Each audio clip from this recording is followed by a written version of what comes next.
Good evening and welcome to the first Business Support Digital and Overview Scrutiny Committee meeting for this municipal year.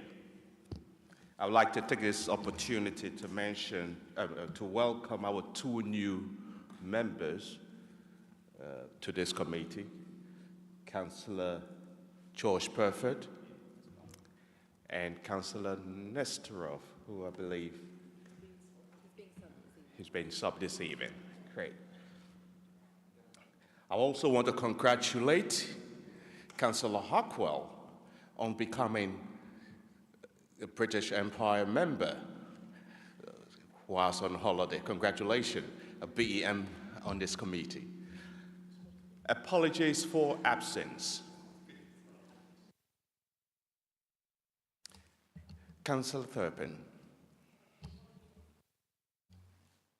Apologies from Councillor Pearce, who I'm subbing for.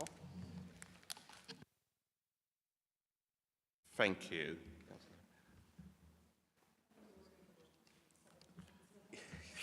Welcome, yeah, Councillor Destro.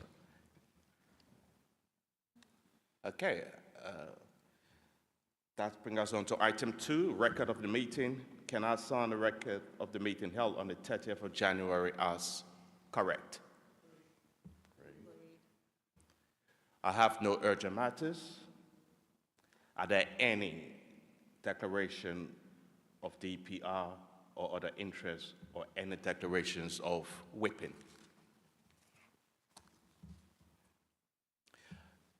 That brings us on to item 5, which is the taxi tariff review policy on page 19 to 38.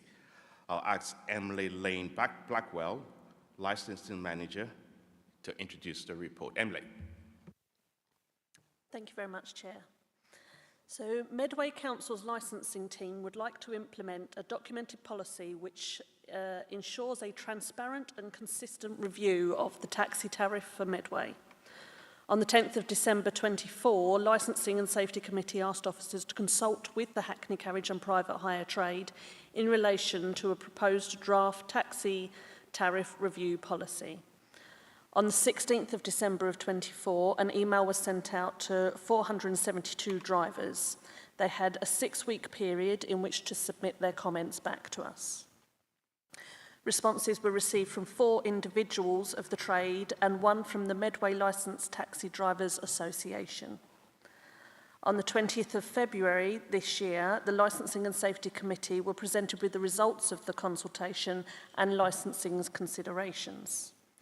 The committee deferred the decision on the policy to allow some further engagement with the trade. Following a meeting with the MLTDA, so the Medway Licensed Taxi Drivers Association Chair and Vice Chair, some amendments were made to the policy in relation to introducing an emergency review and in adding the other features of the tariff card to the review process. On the 10th of April this year, the Licensing and Safety Committee were presented with the new draft policy for consideration. They requested one small change in relation to the emergency review, which was implemented. So we are asking this committee to recommend approval of the draft taxi tariff review policy as shown in Appendix A to Cabinet and then full Council. We are also asking this committee to recommend the appropriate changes to the Hackney Carriage and Private Hire policy of 2021 to 2026 as detailed in this report to reflect the introduction of this taxi tariff review policy for approval by Cabinet and full Council. Thank you. Thank you, Emily. Any member? Councillor MacDonald. Thank you, Chair. As Chair of Licensing, I just want to reassure members that, as you can see by the timescales, we gave this some rigorous and robust scrutiny, even to the point of not agreeing the first time and asking the licensing team and the taxi drivers to go off, the MOTDA to go off and debate some more of the issues themselves to come back to us with another solution, which they did. So obviously there'll be questions tonight, but I just wanted to reassure that it did have some very robust scrutiny at licensing panel. Thank you, Councillor MacDonald. Councillor Hackwell.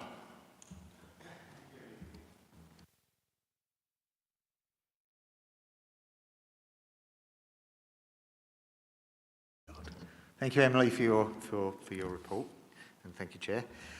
Just a few questions. One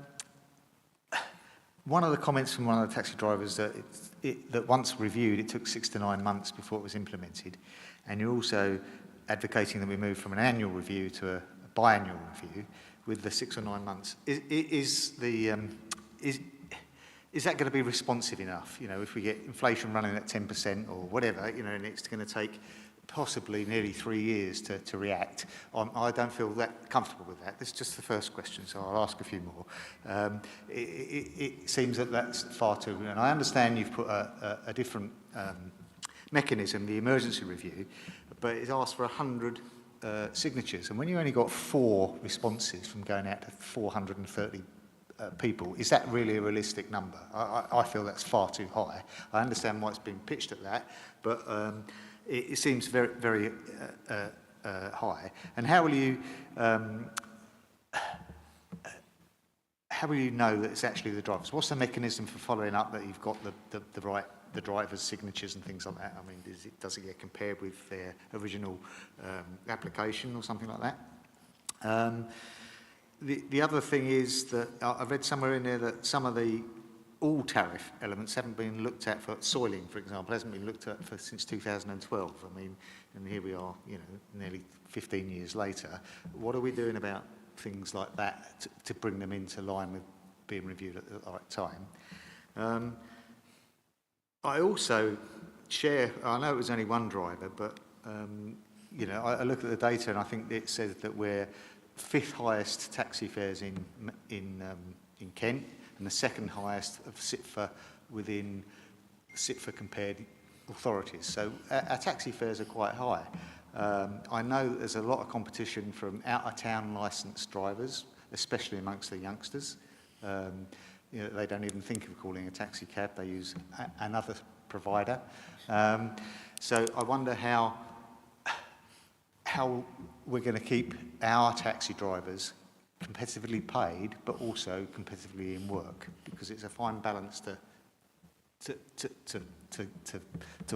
walk the tightrope along. And I personally believe with a 2-year review period, it's going to be too long. It's not responsive enough. So if you can answer some of those, I'd appreciate it. Thank you.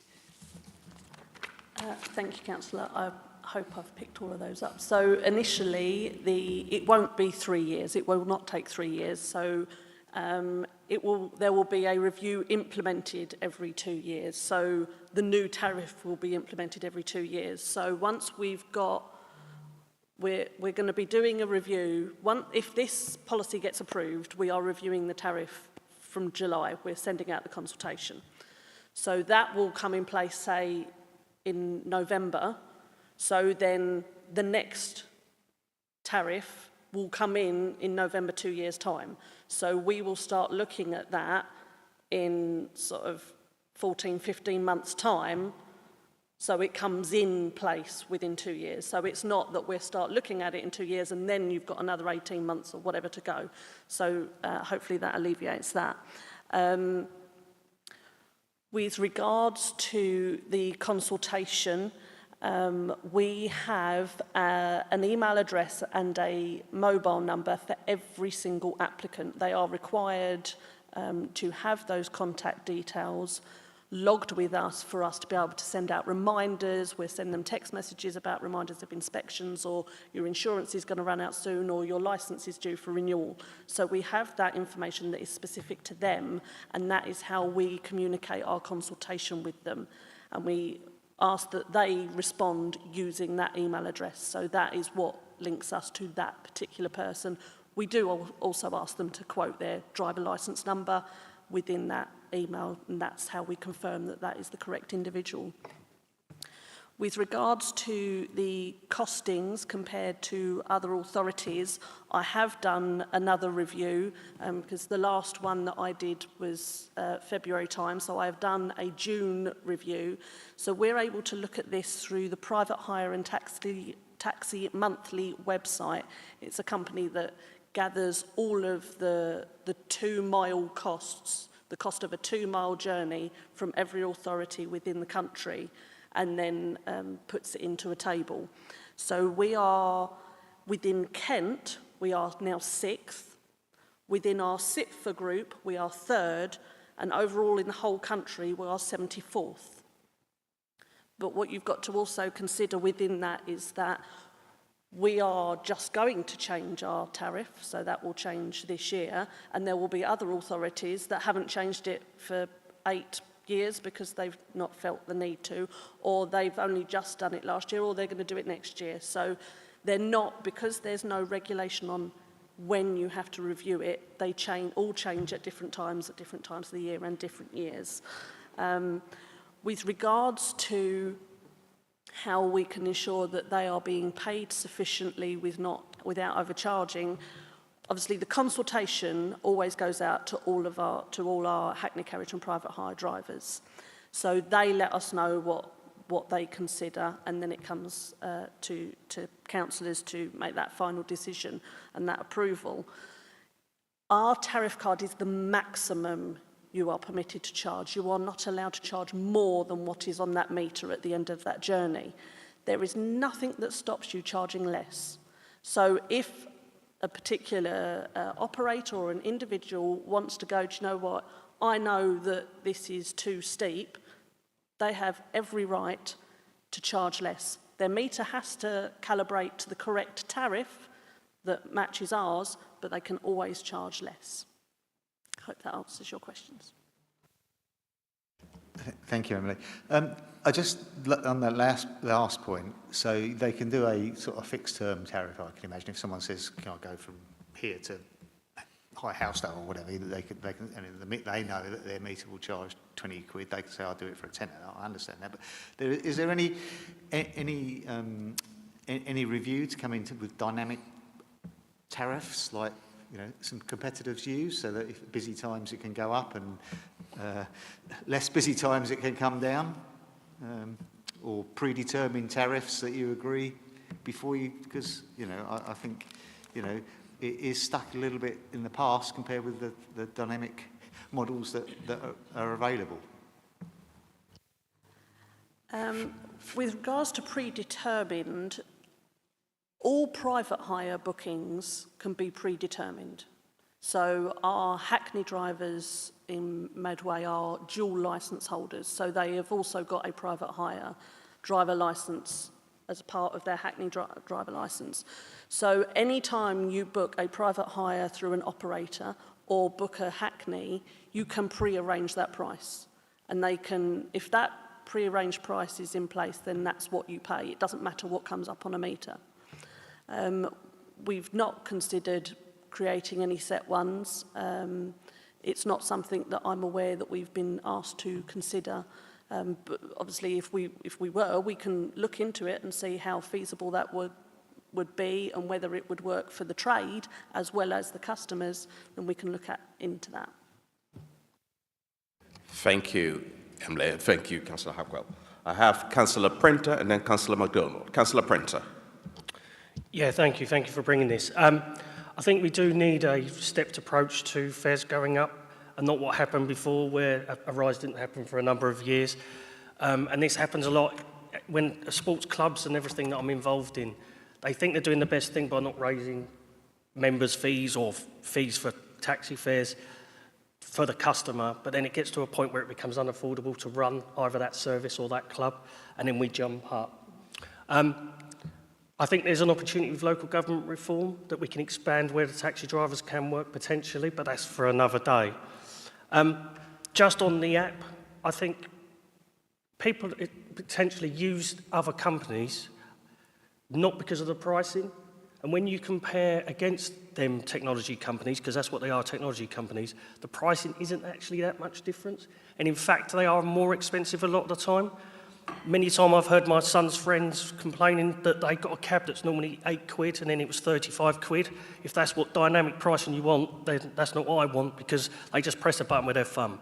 Now, I wouldn't class myself as a young person, but I can't remember the last time I called a cab either, and I only use local firms, Councillor Hackwell. So it's about more the technology of the companies, not exactly the pricing. And I think it's about more how it's advertised. If we do small increases, then the press don't pick up of a 30% rise, etc. So really it's more of more making points than actually a question, but thank you. Thank you, Councillor Prenter. Councillor MacDonald. Not much to add from Councillor Prenter, really, because he said it, but I suppose I just want to touch on that dynamic pricing business. Obviously, we don't want that because our drivers are licensed by us. Our customers know what they're getting into. They know what that meter's going to say. They know what their journey is going to be. They don't always get that, as Councillor Prenter said. And the only other thing I want to say, and you are right, Councillor Ackwell, but even the consultation is low.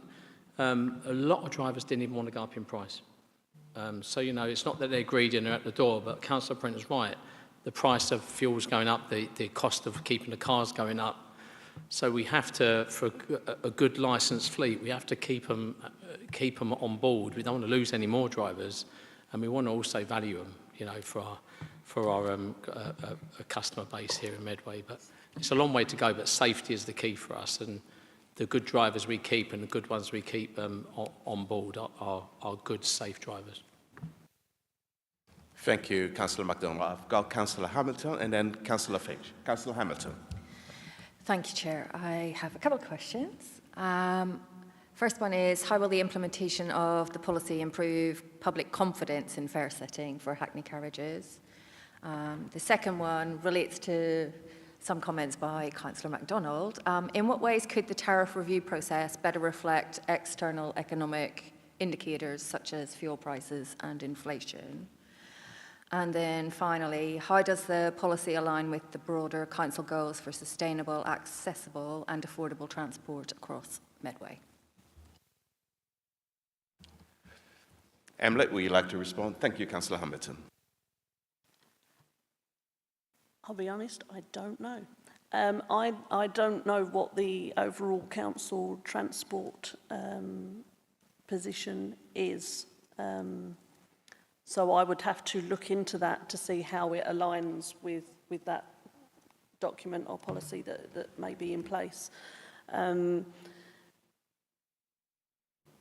I've completely forgotten what your other questions were. Apologies. That's okay, I'll say them again. How will the implementation of the policy improve public confidence in fare setting for hackney carriages? And then I'll do the next one afterwards. Again, I don't know. So this was specifically set up to make it clearer and better for our trade rather than for the public. So we have had a long period of time for our Medway drivers where the cost has not gone up, and that's just been the way that the policy was previously written in the hackney carriage and private hire policy. So we wanted to get something in place that we could get a regular review. It does not mean that the price will change every time, because it might be in 2 years' time that our trade go, do you know what, actually we're in a good place now, we don't need to change it. So it's more for our trade than for our public. It's not something that has particularly been publicly advertised for them to have an opinion or not have an opinion on. Obviously, if we do get anything, we can take those into consideration, but it's for the trade to be certain that they have got a good review process in place so they will get a good, honest day's wage at the end of the day. Thank you, Emily. Are you content with that, Councillor Hamilton? Yeah, can I just ask for a briefing note on the policy and its alignment with the broader council goals for sustainable, accessible and affordable transport across Medway? Is that supported?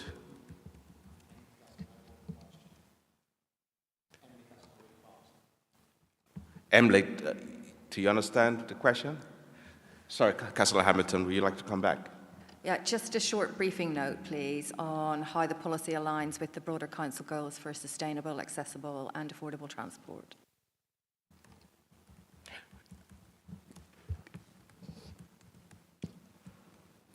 Okay.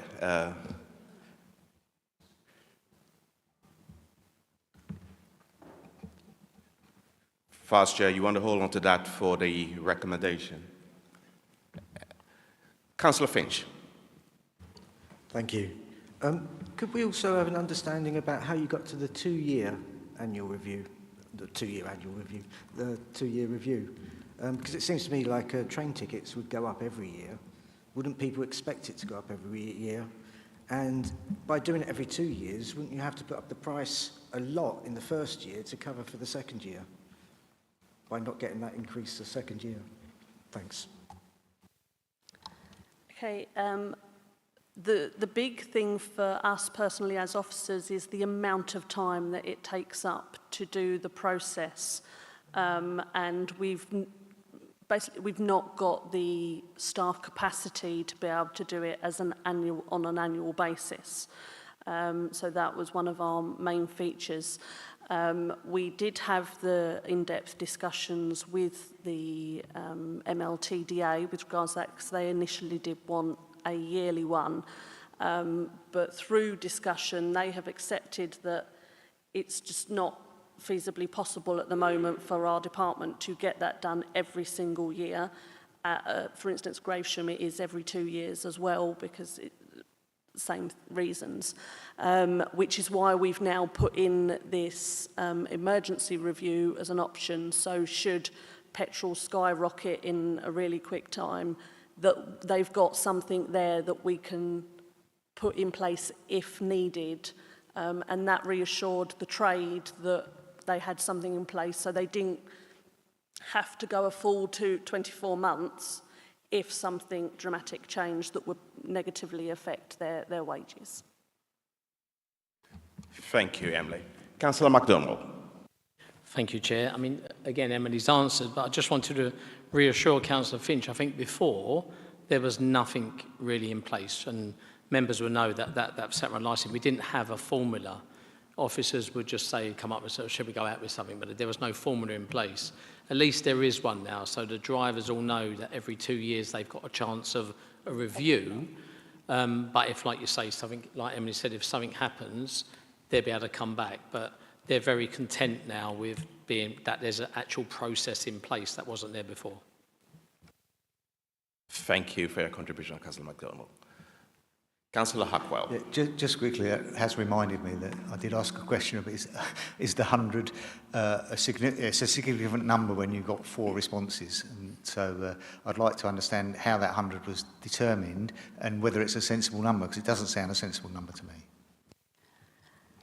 Emily, would you like to respond? Yeah. So through initial discussions, we actually recommended 50% of the trade.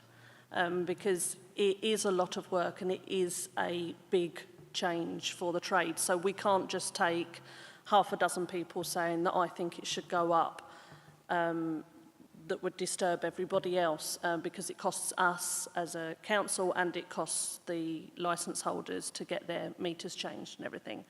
So that was what was originally brought to the Licensing and Safety Committee. It was at that committee that they made that amendment to reduce that 50% to 100 people. To give you an example, the MLTDA membership is, I think, just above 100. So when we sent our consultation out, we didn't get very many responses at all, whereas the MLTDA contacted their members and they got a good response. So working with the MLTDA, I believe if there were a specific reason that we needed to do an emergency review, we would easily be able to get that 100 drivers. Thank you, Emily. Councillor Prenter. Yeah, just on clarity on that, the MLTDA, you say, have just over 100 members.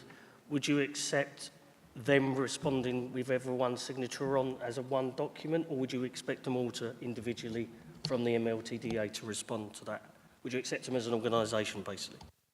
Councillor MacDonald, would you like to Yeah, interject? I can answer that, Councillor Prenter, because it was, we said we wouldn't want just one letter, we'd want individual members of the MLTDA and also all drivers. It's not just the MLTDA, it's all drivers. But just for clarification as well, we did agree it was 50%. That's when we adjourned and didn't vote, and we agreed 25% or 100 people, and then they did go off and decide and come back with that, and all parties agreed. But Councillor Prenter's, it's a good point. It can't just come on one letter from the MLTDA. It has to come from every driver individually. Thank you, Councillor MacDonald. Members, I believe everyone will want a policy that seek to maintain safe travel for our residents and fair for of wages for the drivers, and obviously promote carbon efficient or energy efficient environment. And from our understanding from the report and listening here tonight, I think the policy achieved that. Vice Chair, do you have a recommendation? I move recommendations 1.1 to 1.4 at page 19. Oh, and also the production of a briefing note on how the policy aligns with broader council goals for sustainable, accessible and affordable transport across Medway. Is that seconded? Councillor MacDonald. Is that agreed? Agreed. Thank you. And that brings us on to agenda item 6, the Climate Change Action Plan 2025 to 2028. I will ask Bob Diamond, Head of Sports, Green Spaces and Climate Response, to introduce the report. Bob.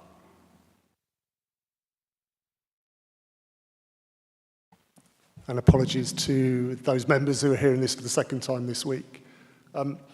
This is the third iteration of the Climate Change Action Plan, and it's my first involvement. I've only been in post for 6 months or so.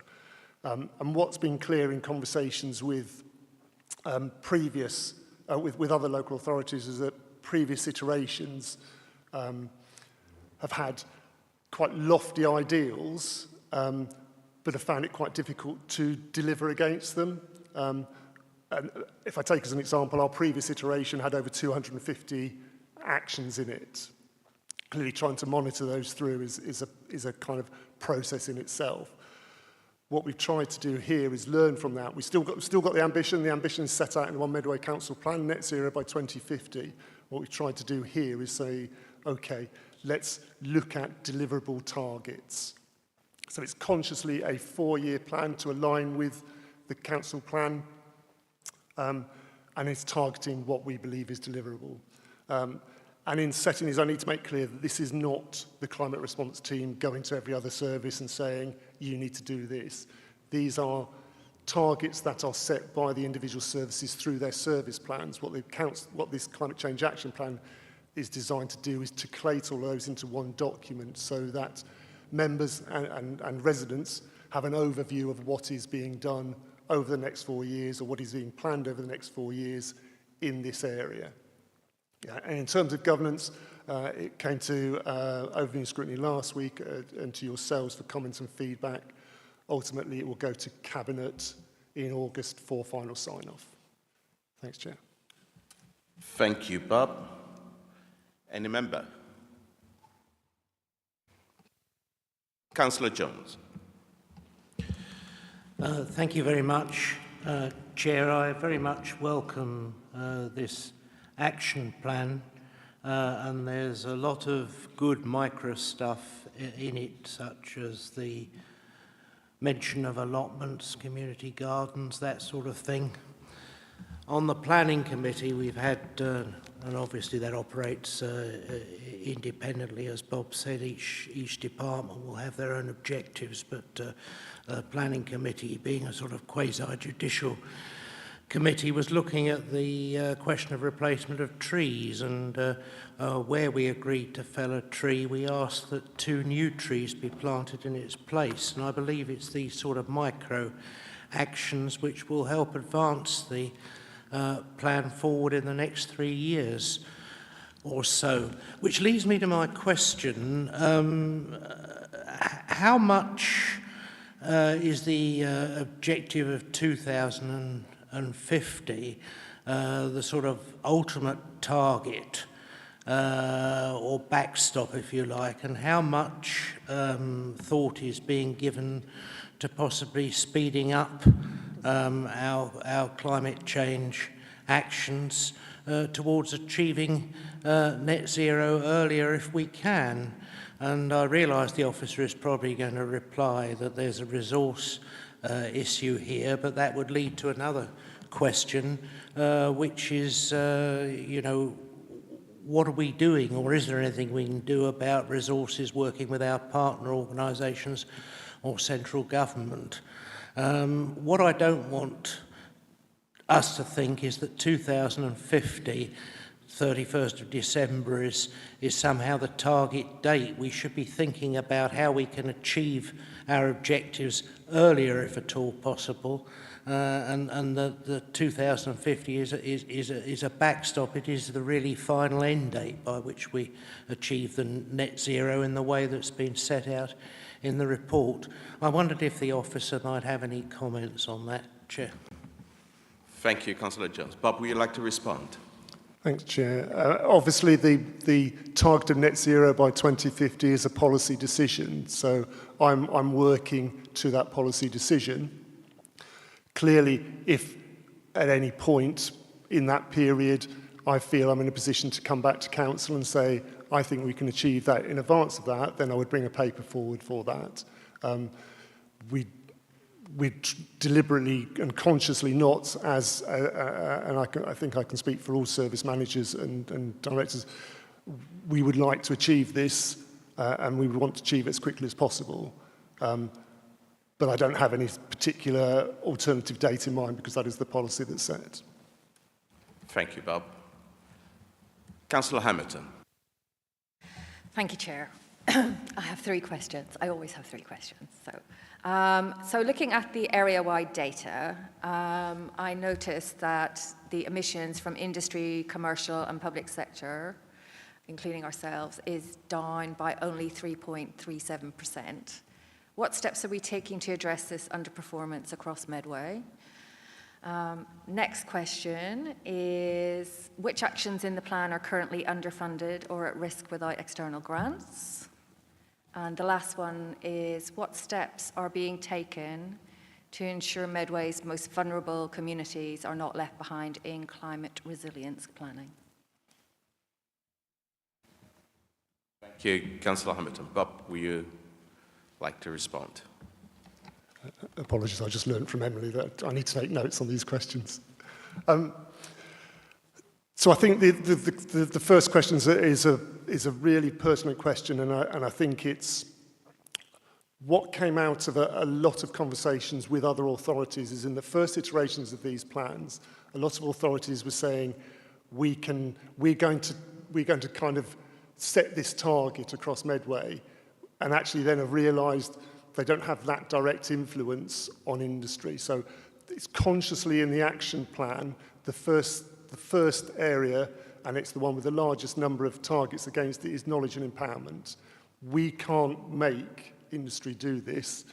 What we need to do is allow them to make the case as to why it's the most beneficial way for them to work to achieve them. So it is absolutely a partnership, and it's not something that we can directly say to them to do, but absolutely there's an awful lot of work doing here.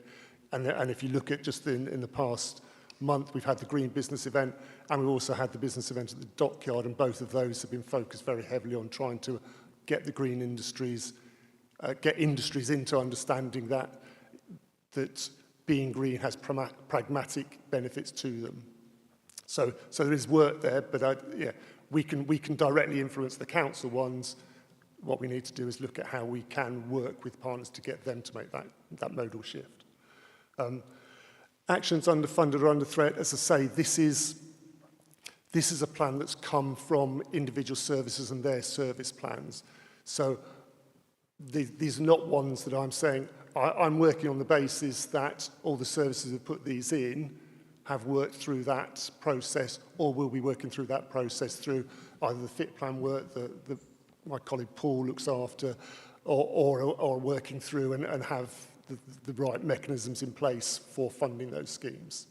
Or I'm sure they will be bringing their individual reports there. So I can't answer that specifically, but because I'm working on the basis that the service knows what the service needs to do. Communities not left behind is absolutely one that's crucial to me, both in terms of making sure that we don't leave them behind in understanding what they can do, because a lot of this stuff is consciously aimed at getting people to make small modal shifts, and those small modal shifts having big impacts over time and over the whole community. One of the particular areas that I'm really interested in is the domestic retrofit, and Councillor Nestroff at last week's meeting raised a similar kind of question about how are we making sure that we can support those, so that we can do a lot more work in that area, and that's something that I'm taking back with the portfolio holder to see what we can bring forward on that. Thank you, Bob. Councillor Brown. Thank you, Chair. Thank you for the report, Bob. I've got some specific questions, and they are directed at you and possibly Paul. I'm glad to see the progress and achievements to date.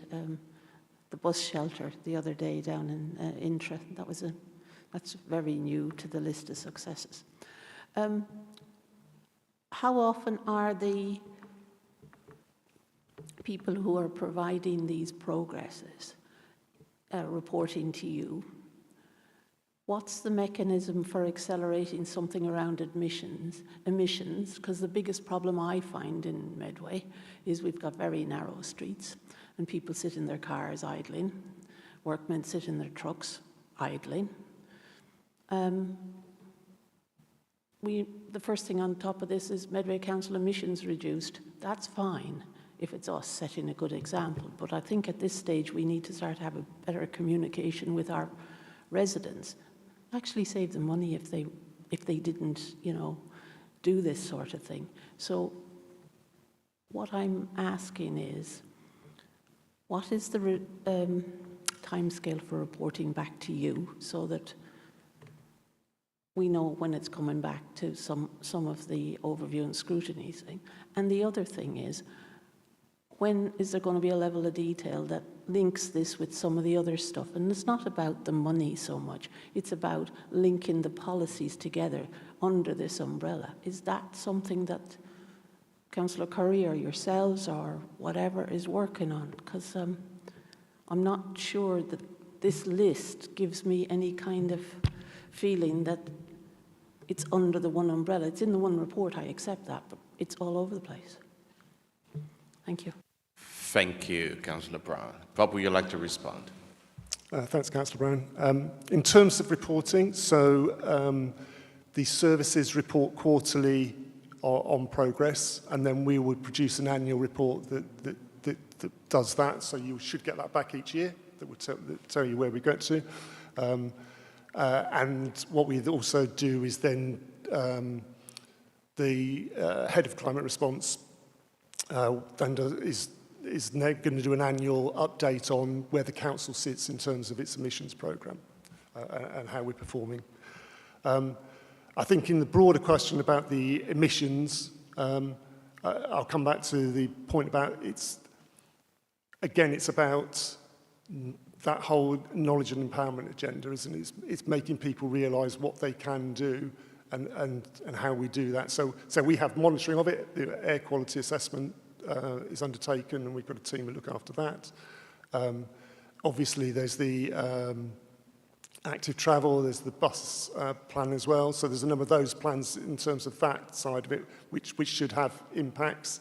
But it is fundamentally going to be about how do we educate people into where the benefits are to them. And that's the kind of tangible piece that I want to get out of this.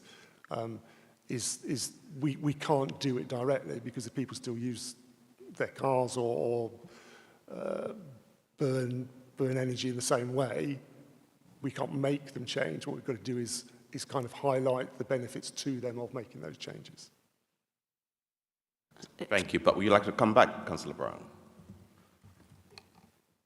Sorry, I beg your pardon. Thank you, Chair. Thank you, Bob. Just one very quick question. Who is the lead on this? So my manager is Vicky Emmerett. She's my climate response manager. She sits in my team.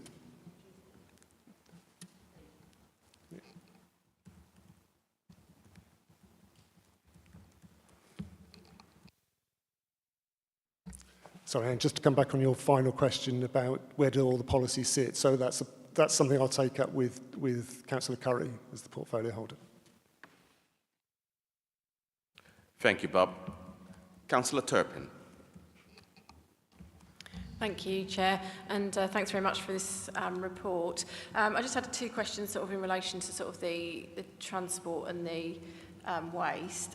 So similar to Councillor Brown, I really hate sort of idling cars. And I know we've got certain areas in Medway where we've got signs about no idling and stuff, and I just would like to see sort of more, you know, sort of putting that out there more so people are aware, and just wondering in those, if it's in a particular area, is there anything that we can actually do with regards to people if they are idling? I don't know if I mean, can they be fined or ticketed or anything? I'm not sure what the rules are with regards to that, because I assume that there's a particular amount of time.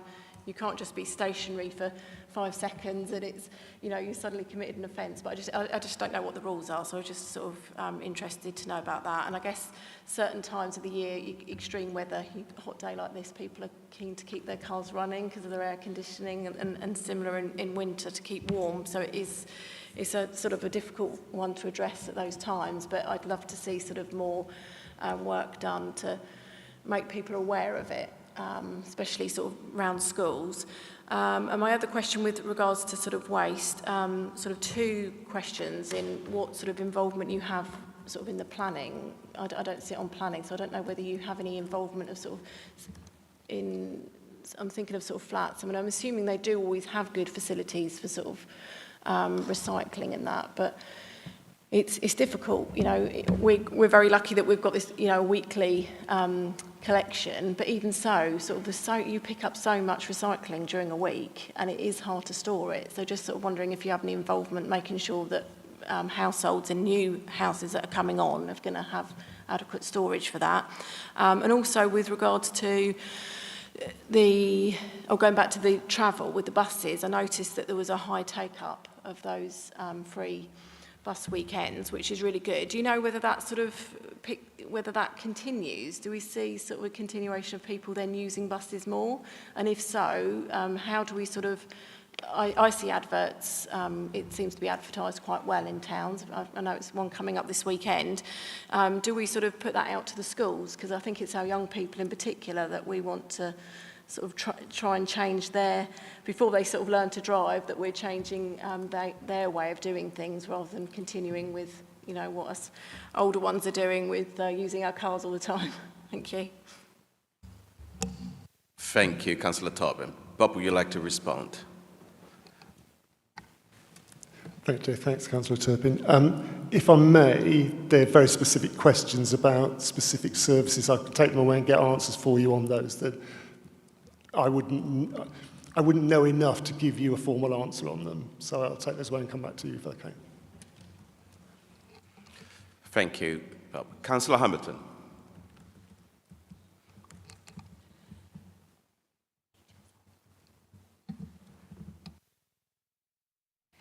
Yeah, I just wanted to come back, following on from Councillor Brown's comments about alignment of our policies and our different strategies. And I wanted to ask, so clearly quite a lot of our policy documents and our reports, we've got climate change implications that are noted. How are those fed into an overarching assessment of where we're going in terms of the climate action plan? And then also, I would really like to have confirmation that the actions and initiatives within the plan are actually funded within the service delivery plans. Thank you, Councillor Hamilton. Bob, would you like to? If I can take the second one first, if that's okay. What I can do is ask each service to confirm that and come back to you. Obviously, I don't have that information to hand. In terms of the alignments of policies and strategies, I think it's one of the pieces of work that I've been doing with Councillor Curry is to make reports more relevant on when they talk about the climate change implications, so that it's gives a more detailed or detailed information in those reports. Obviously, we will try and align them throughout, and we are the people who are commenting on on the reports as they come through, so there is that natural alignment. But I think going back to the point that I think following up on what Councillor Brown says, if I can talk to Councillor Curry and come back with you how that alignment actually works in practice, that I'm happy to do so. Thank you, Bob. Councillor Jones. Yeah, thanks very much, Chair. I just wanted to come back on my earlier point about resources in view of some of the subsequent questions which have gone on. What seems to be the case is that we're reliant on individual services to budget and come up with the funds for this. It may be a bit of an unfair question to the senior service manager sitting here responsible. Is there perhaps a wider corporate financial view of all this? You know, do we look, in view of one Medway, to some sort of central funding to drive the thing forward, or are we totally dependent on individual service managers in all the various departments coming up with plans and feeding it in? What I'm finding it difficult to get my head round is who corporately is driving this forward to do it by 2050. Is it left entirely to Mr. Diamond, or is there some sort of central resource, or, coming back to my original question, resources we can get from central government or other partner organisations which are available? Thank you, Councillor Jones. Bob. Thanks, Chair. Thanks, Councillor Jones. So this reports into the Climate Oversight and Implementation Board that has Director of Place, the Deputy Chief Executive, Chief Operations Officer, plus a number of other senior officers on there. So it's what we've tried to do in terms of how we do this is to ensure that we get the buy-in of as much of the council as possible. So that's deliberately the approach we've taken, rather than trying to centralise it and then tell services what we think they should be doing. But clearly, having that board at that seniority to drive the overall agenda is important to making sure, A, the whole of the council is thinking about it, and B, trying to speed up and maximise that process as quickly as possible. Thank you, Bob. Phil, would you like to come in?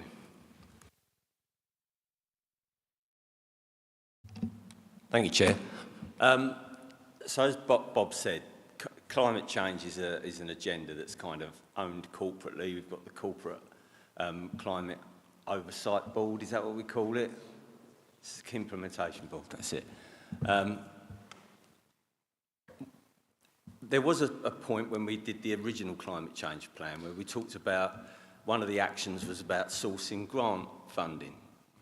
But the problem with that is it was the wrong way round to go out and look for the funding and then find something to spend it on. So what we've been saying through this refresh of the plan is actually we need to be clear what it is the organisation wants to achieve in terms of its climate change agenda, and then make the determination as to how we're going to pay for it. Now, it might be through the availability of grants that are out there, and that's a corporate responsibility for us all to look for those. But it also needs to feature in our medium-term financial plans and probably more importantly, the capital strategy, and that's where that alignment comes in. So the finance team will be talking to Bob will be talking to the finance team about the climate change aspirations. Doesn't mean we can necessarily afford it, and there's not always a really clear business case that stacks up financially for climate change initiatives, and that's where the organisation then has to make a decision about whether it's prepared to invest in it anyway, because it's the right thing to do. So, does that help? A bit clearer to me now, Chair. Thank you. Thank you, and thank you, Phil. Just before I come to you, Councillor McDowell, one for you, Bob, and probably Phil. Just sitting thinking, the third sector, the voluntary sector, they are an army that do a lot. How are we engaging with them to drive this forward? We have a community climate change working group where we've invited various organisations and the voluntary sector on to work with us, to help us kind of guide our thinking and also to look at how we spread that message and get that greater involvement in there. And again, I think I make no apology for going back to it's about trying to identify practical things that people feel they are doing something about. So that the allotments is probably a very good example of that. In isolation, it won't do anything, but it sets an agenda of the type of thing that we want to be doing, and helps people feel that they can contribute, as well as trying to do the big things like local heat district networks and changing the bus service, etc., etc. Thank you. Councillor MacDonald. Yeah, for Phil, really. I think you sort of answered it, Phil, but from your group, it's not all capital we're talking here, is it? Because some of this isn't just capital spend when it comes to... So, you know, if you've got like public health want to do a bit more educational stuff, then they're going to be coming and saying, well, we can do it, but where's the money, I suppose? Are you budgeting per department for a bit of that climate change, non-capital spend? I think it's not a discrete budget, is it? You're absolutely right. So, as Bob said when he was talking earlier, actually, there's not a lot that the council can't fix this on its own. It needs the wider Medway to engage. And a lot of that is therefore about awareness raising and education and that sort of thing. So yes, that's absolutely a revenue cost. But it's kind of like the whole organisation to pulling together, so that it'd be the comms team involved in that. It will be, we have got a very small, discrete climate change team that reports to Bob, but I think that the burden needs to be shouldered by the whole organisation.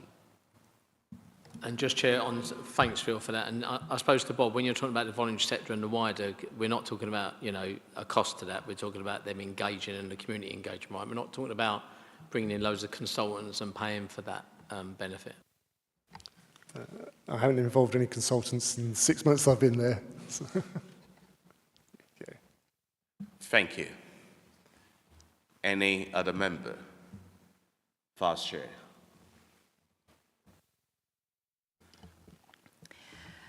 I move the recommendations at page 39. The committee is invited to comment on the proposed climate change action plan and supporting documentation, and to note that the Cabinet will be asked to agree the plan on 26th of August 2025. Is that supported? Chair, can we just add as well, Councillor Turpin asked that list of questions. It'd be good if the panel got that as well as Councillor Turpin from Bob when he does the briefing paper back. Thank you. Thanks, Paula. Have you got a... Yeah. And a briefing paper from Bob. Okay. Is that supported? Councillor Brake, is agreed? Great, that brings us on to agenda item 7, Complement and Complaints Report, Business Support Department, 1st of April 2024 to the 31st of March 2025. I will ask Paul Boyd, our Chief Information Officer, to introduce the report. Paul.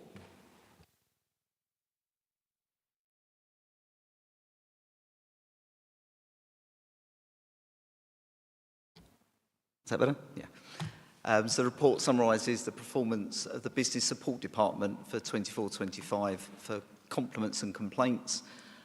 Really pleased to report that there's been a high volume of compliments in that year, and for BSD particularly, outstripping the complaints that we've received. So wanted to raise that to this committee. And then the report also highlights the new Medway Council's feedback policy, which is in one of the appendices, and an update on the transformation of the Stage 2 complaints, which was discussed at a previous committee. Thank you, Paul. Councillor Perfect, and then Councillor MacDonald. Councillor Perfect, and then Councillor Hackwell. Councillor. Thank you, Chair. And thank you, Paul, for the report. I think really useful to see the data also. I like the summaries that have been produced, obviously, from sort of I assume the data analytics software that we're using.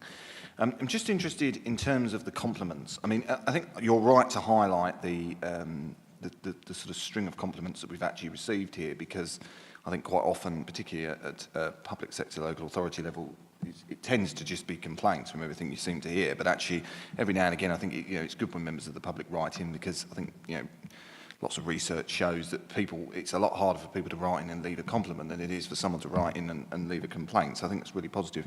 I'm just interested, and I don't know, this probably isn't a question for you, it's probably more a question for Phil, because this probably sits more with HR, but I'm just interested in terms of how we use this information around compliments in order to drive staff engagement, how we ensure that that's fed back. I know a number of big companies now do like a golden letter type thing, but I'm just interested in terms of, particularly we've got 191 here for benefits, just how we're sort of using that in order to sort of get that feedback. And then the second part of that is just about then how we're using that to sort of drive service improvements. So where we're learning compliments about certain members of staff or about service delivery, how we then might be applying that to obviously the BSD directorate, but also children and adults and the place teams, so that we can sort of get, particularly where there's good levels of service being provided by our officers or from online services, etc., we're embedding that culture of continuous improvement within the organisation. Thank you. Thank you, Councillor Perth. Phil, would you like to respond? Yes, thank you. I'll speak for BSD, and actually this report is a fantastic one, because I think it must be, I'm sure Paul will correct me if I'm wrong, unprecedented that the number of compliments is actually outstripped the number of complaints. And a lot of that is down to the kind of new style of service that we're delivering in terms of, we've gone from a standard benefits service to a financial welfare and benefits service, and that's where you're seeing a lot of the compliments. You're also seeing them in the cabs team because of the way their performance is improved and they're handling the calls. Now, within the department, we certainly use that data and share it with staff. So I've got a finance and business improvement newsletter that goes to all staff quarterly. There's pages in there that's about celebrating success. That's individual success, but we also talk about stuff like this in it as well, and sort of reference the fact that our complaints have improved. This sort of data as well is used by management team to determine where we're going to, in terms of making decisions about MAD awards and things like that. So yeah, absolutely, that data is captured, and we use it to engage and motivate the organisation. Thank you, Phil. We'd like to come back, Councillor Perth. Yeah, thank you, Chair. Thank you, Phil. I think also I just wondered about that direct feedback, and I was thinking earlier today about when I was reading this about that sort of very personal, particularly when we get, and I know we've got the MAD awards and we've got all of that stuff, that great stuff, which is all very good. I'm just interested, because I think there's nothing more personal, I don't know about you, than getting a letter from a customer or something that is personal and says, you know what, you've got up this morning, you've done a good job, and I think you have, and I've taken the time to write in and tell the council I think you have. I'm just wondering if there's any, it might be one you want to take back to CMT, I don't know, about sort of getting that some sort of direct feedback thing so that staff receive that feedback directly, if you know what I mean. Like if I write in about Phil to the service and say I think he's done a wonderful job, I'm very happy. A letter, I don't know, some sort of email system, I'm sure, Paul, that comes to you, this person has said this about you, copy in the service manager or whatever, well done you. And I think I just think about employee retention. I think it's a really powerful tool. I think it's one of the most powerful tools you can actually have. Thank you. Thank you, Councillor Perth. Phil, would you like to respond? But I might invite Paul to come in as well. I mean, certainly if I get those kind of letters in about members of staff, I would go directly I'd copy the manager in to the individual, say, well done, that I've received this feedback. I would certainly do that. I've seen my immediate line managers do the same thing. So I think there is a culture, certainly within the business support department. I think that culture permeates throughout the organisation, actually. I think Bob would probably say the same thing happens in RCE. We haven't obviously got anyone from CNA around the table for this meeting, but I think it happens everywhere. So, yeah. Did you want to come in, Paul?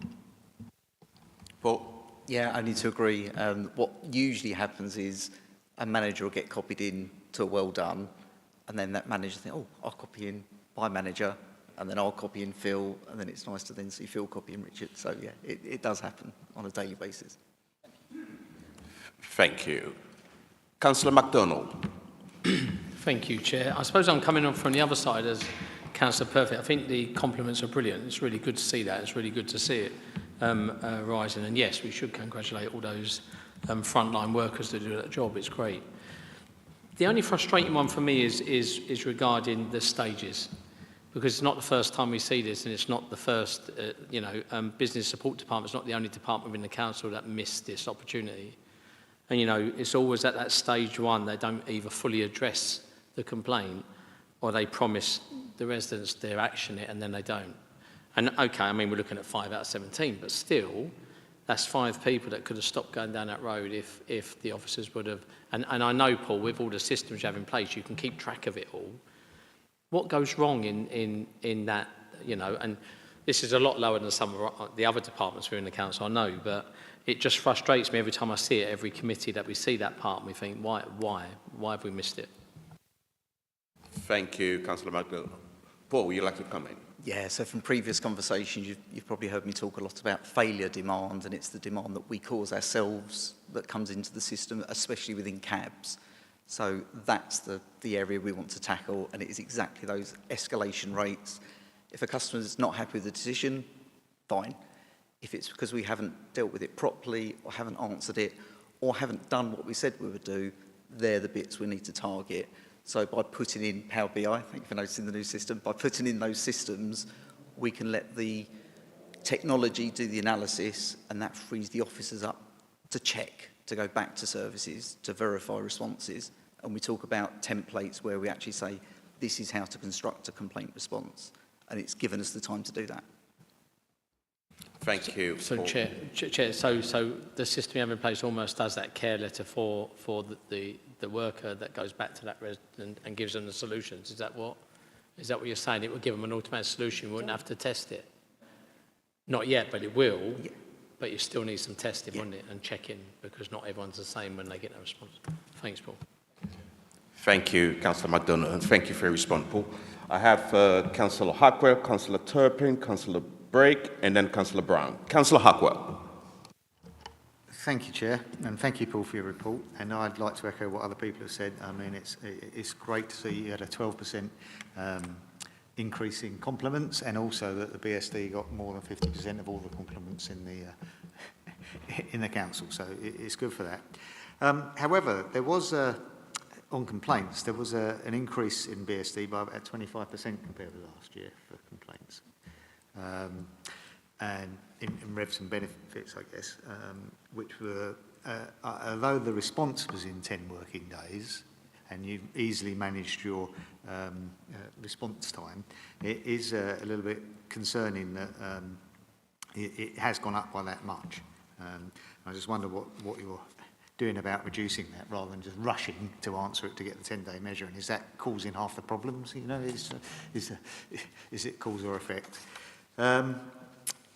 You said you're doing a Medway 2.0 service design, and it will allow 50%, nearly 60% of the stage 2 will be fully automated, and this will allow staff to be freed up to implement other stuff. And I just wondered, could you give it a bit more detail? Because normally when you free up 60% of staff, that gets swallowed up and disappeared, rather than and moved on to a cost saving, dare I say it, rather than actually improving the service. So I'd like to get some detail of what you're going to do if you know it's coming around the corner, even if it's only for a year. What are you going to do to improve the service with that 57%? I think. Do you do any external benchmarking with other councils just to find out where we really are in this? Because already, we've got our policies and stuff, but do we know what Gravesham do, or Kent, or Swale, or whatever? And the other thing is that vexatious or persistent complainants. How do you verify they're vexatious or persistent? I mean, someone might just be a good egg that wants to keep you involved in what's going on. So I'd like to know how you define those people, and so you just don't unfairly label people. And that's it, really. Oh, the only final one is the outcome within 20 working days.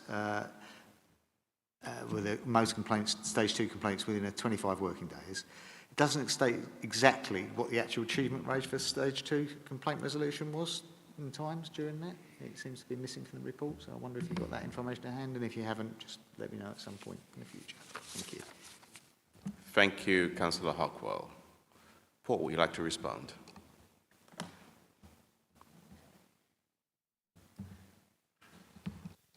There we go. Yeah, so the revs and bends complaints increase we've managed to investigate, and we know that relates to the demand and backlogs with dealing with complaints. So it's something that we've picked up. We're working on it specifically with the services because that obviously generates more phone calls, chasing for updates. So we've identified the issue. We're working with the service on that particularly within the revs and bends, and that's a direct correlation with the increase in complaints.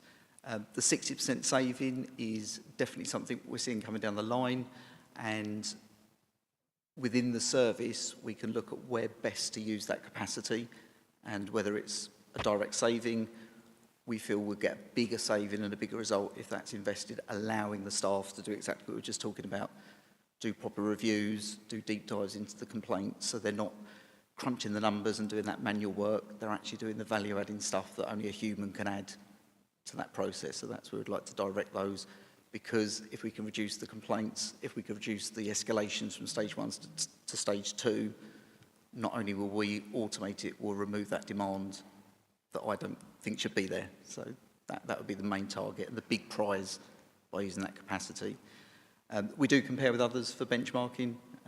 Locally, I haven't got the figures to hand, but it's something we're actively part of lots of groups, not just locally, but the like authorities that we're part of.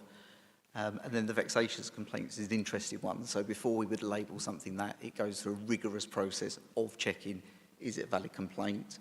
Has it been dealt with? The volume of contacts, the volume of phone calls, all of that goes together before we would label a complainant vexatious. And the missing information, because it's a Power BI report, I can check on that and get it added to the report. So yeah, we can add that. Thank you, Paul. Councillor Turpin. Thanks, Chair, and thanks, Paul, for this report. Like colleagues, I'm really pleased to see the complement numbers. It's quite unusual for people to go to the effort of doing that, so it's really good to see that they're so high. I was just wondering, not sort of being cynical about it, is there an increase? Are we sort of working things differently? So after someone sort of had filled out a form, is there then a link to do it, or are they purely sort of finishing a form and then going, that was so great, I want to feedback and tell them? I'm just interested, because either way is fine, because it's good for staff to know that, you know, they've done well or things are going well. And then on the complaints, similar to Councillor MacDonald, was just really concerned about the stage 2 complaints, because it seems like 50% could have been avoided. And then that worries me, because if 50% of people were prepared to take it further to stage 2, I'd be concerned that actually it's higher than that, because people will get to a point where just, oh, do you know what, I've gone to that effort of doing a complaint, I just can't be bothered. So I'm just really concerned about how we are addressing those complaints and if they're being dealt with. Obviously, it's not efficient use of officers' time to be, you know, dealing with a complaint and then it going to stage 2 and having to spend even more time on it. So I'm just sort of, yeah, just concerned of how they're looked at and whether it's, you know, do we need to make sure that, is it being looked at sort of independently from I don't know about the team or the person, because I know sort of in the organisation that I work for, when we've looked at complaints and they've gone quite a long way in the process, sometimes it's just people are not sort of prepared to take a different view. They've got their view that they're right, and then when it gets really far, they actually look back and go, do you know what, we just didn't listen. We didn't listen to that customer. They were right from the very beginning, and we just assumed we were. And so, yeah, I'd just like to know how that's progressed. Thank you. Thank you. Thank you, Councillor Turpin. Paul, would you like to respond? So all of the CAB statistics, we talk long and hard, and we just show it how it is. So there is no manipulation of the figures. There's no trying to get complaints and actively looking for it. And I've been on those phone calls where they say, please write me a 10 at the end. There's none of that. It is genuine that's coming through, and we've seen it go up and down. It's just really nice this is up, and may it long continue. Around the stage 2 complaints, absolutely, that to me is the opportunity. And although the numbers are relatively low with BSD, I did want to show it as percentages, because across the organisation, that is half of the complaints that we could do something about. And the way the complaints and the new system will help us is that we've got the central independent complaints team that review the complaints. So a service wouldn't just send it straight out. It can go to a team, they challenge, they can go back, but with more structure in place with the systems and processes, we will give templates. So not using AI to create it, but a template, make sure you address this.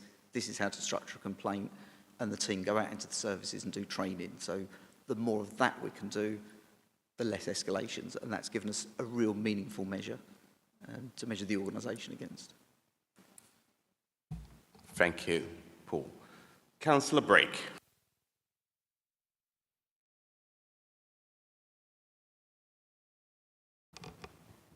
Hello. Councillor, thank you, Councillor. Sorry. Thank you, Chair. Everything's up and down like a yo-yo. Paul, thank you very much for a very informative report. The areas that I wanted to ask about, in fact, were covered first of all by Councillor MacDonald and secondly by my colleague Councillor Hackwell. So I don't wish to go on those areas, although there's one area that I particularly picked up on, and that is that it's at the very end of the report, where it makes reference to the way complaints are dealt with, and there is reference in particular. It's the one that last, and it says anonymous complaints. These are logged as service requests unless a complaint raises issues of wider concern to the council that can be dealt with without further input from the anonymous complainant. Now, really, my question is about the possibility of a complaint that could raise issues with regards to criminality. And where do you draw the line? If somebody makes a complaint that perhaps involves an individual or perhaps the behaviour of the council in its entirety, how are those complaints dealt with? Are they just put to one side? And I fully understand that if somebody perhaps hasn't got the courage to be able to put their name to a complaint, whether that be by email, very difficult to achieve, I know, but I'm like many other councillors, I've received letters that have come in the post, no forwarding address, no return address, not even any indication where they come from.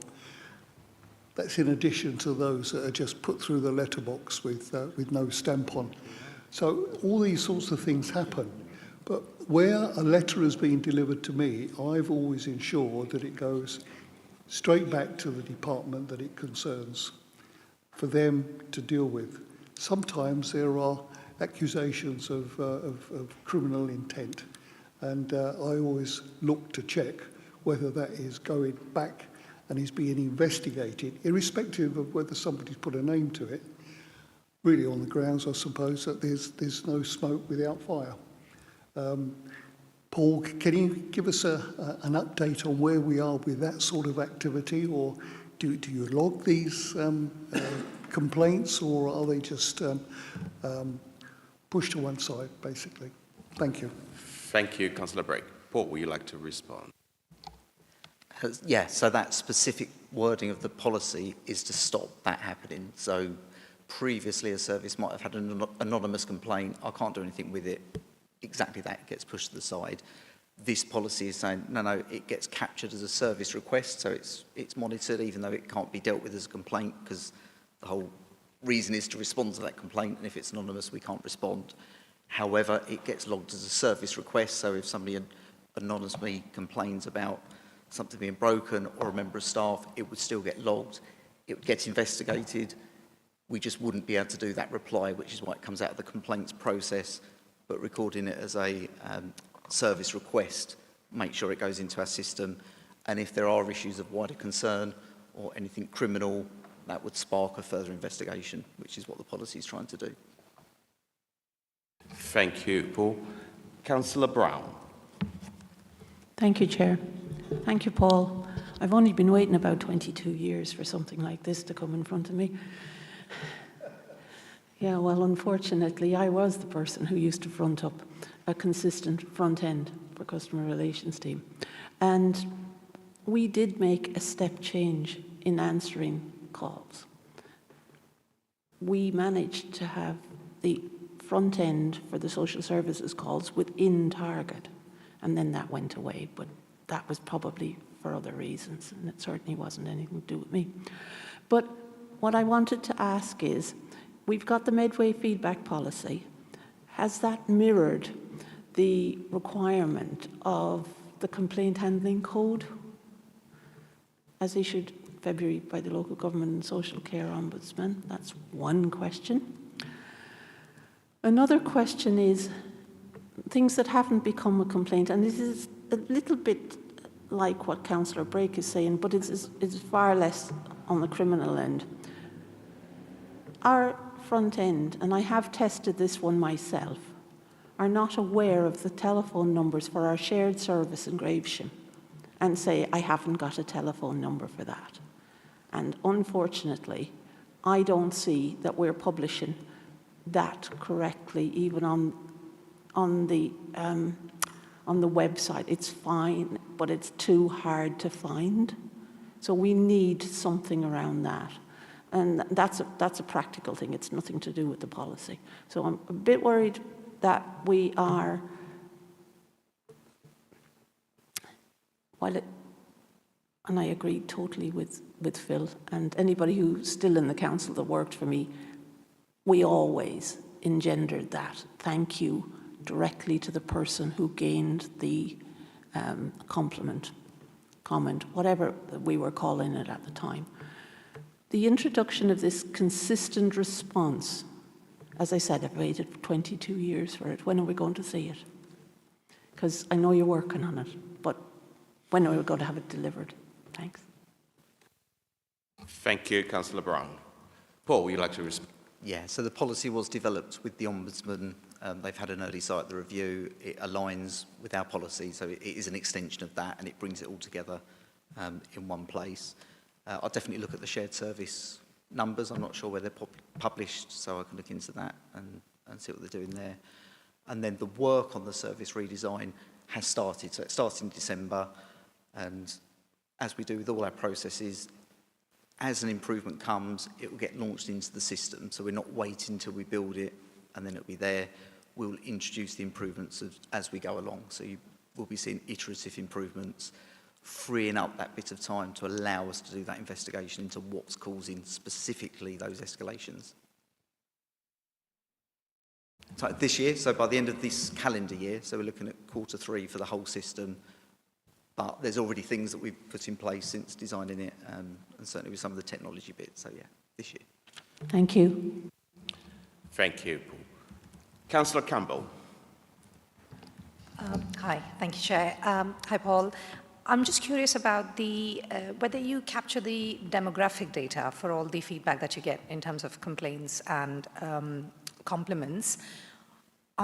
It would just be interesting to know if it's representative of the residents we serve, whether there are particular sections of society that are responding and kind of really engaging, and some people who are just really disengaged. And is it accessible to them, the process? Is it something that they are, feeling able to engage with? Thank you, Councillor Campbell. Paul? So not for every single, there's an optional data gathering on that part, and it doesn't form part of these reports, but it's certainly something I can go away and see if we've got any specific information we can dive into and correlate with the complaints we've received. So I'll have a look and come back. Thank you. We'd like to come back, Councillor. Yes, thank you, Chair. Just from the sense of you looking at the data and reviewing it, do you get the sense that it's very representative of the population we serve? From discussions with the team, it is. We do see it across. It's very service specific, we would find. So some of the general services, especially that affect all of the residents, we would see it geographically coming in from all of the areas. and then we would see hotspots across the council, but generally it would be an equal spread. Thank you, Paul. Councillor MacDonald. It's only a quick one to add on from Councillor Campbell, Chair. It's a really important point about accessibility, though, and I don't think I've got... so from what you just said, Paul, you said you don't do no geographical data then. Really, you hear from the team, there's nothing that you get back from each complaint. You do. So you could give us that and say to us, across, there was 2 from Strood, 3, you can do that by a touch of a button. Okay. And do you ask for the... you can answer me when I come back. The other bit about accessibility, though, worries me because I know we're doing a lot of really good stuff on accessibility. So if someone, can you just remind me, if someone has got a complaint and they really do want to pull it forward, but maybe put off because they can only do it in person or do it over the phone, is that handled by an independent individual away from that team? Or can you just remind me, because it's really important to, as Councillor Brake was saying, to make sure we tie them bits up there. Yeah, it's a really good point. So complaints are made to cabs, so it's an independent team. If it was a complaint about cabs, then that'd be different. But generally across the council, the complaints would come into the cab service. They can be made online, in person, at a council facility, and over the telephone, and now by sign language with the new British Sign Language. So we're increasing, and we've got the community interpreting service as well for different languages. So we've really improved our accessibility over the last couple of months. Sorry, Chair, but Paul, instead of going through to that team that they may be complaining about, who would they go through?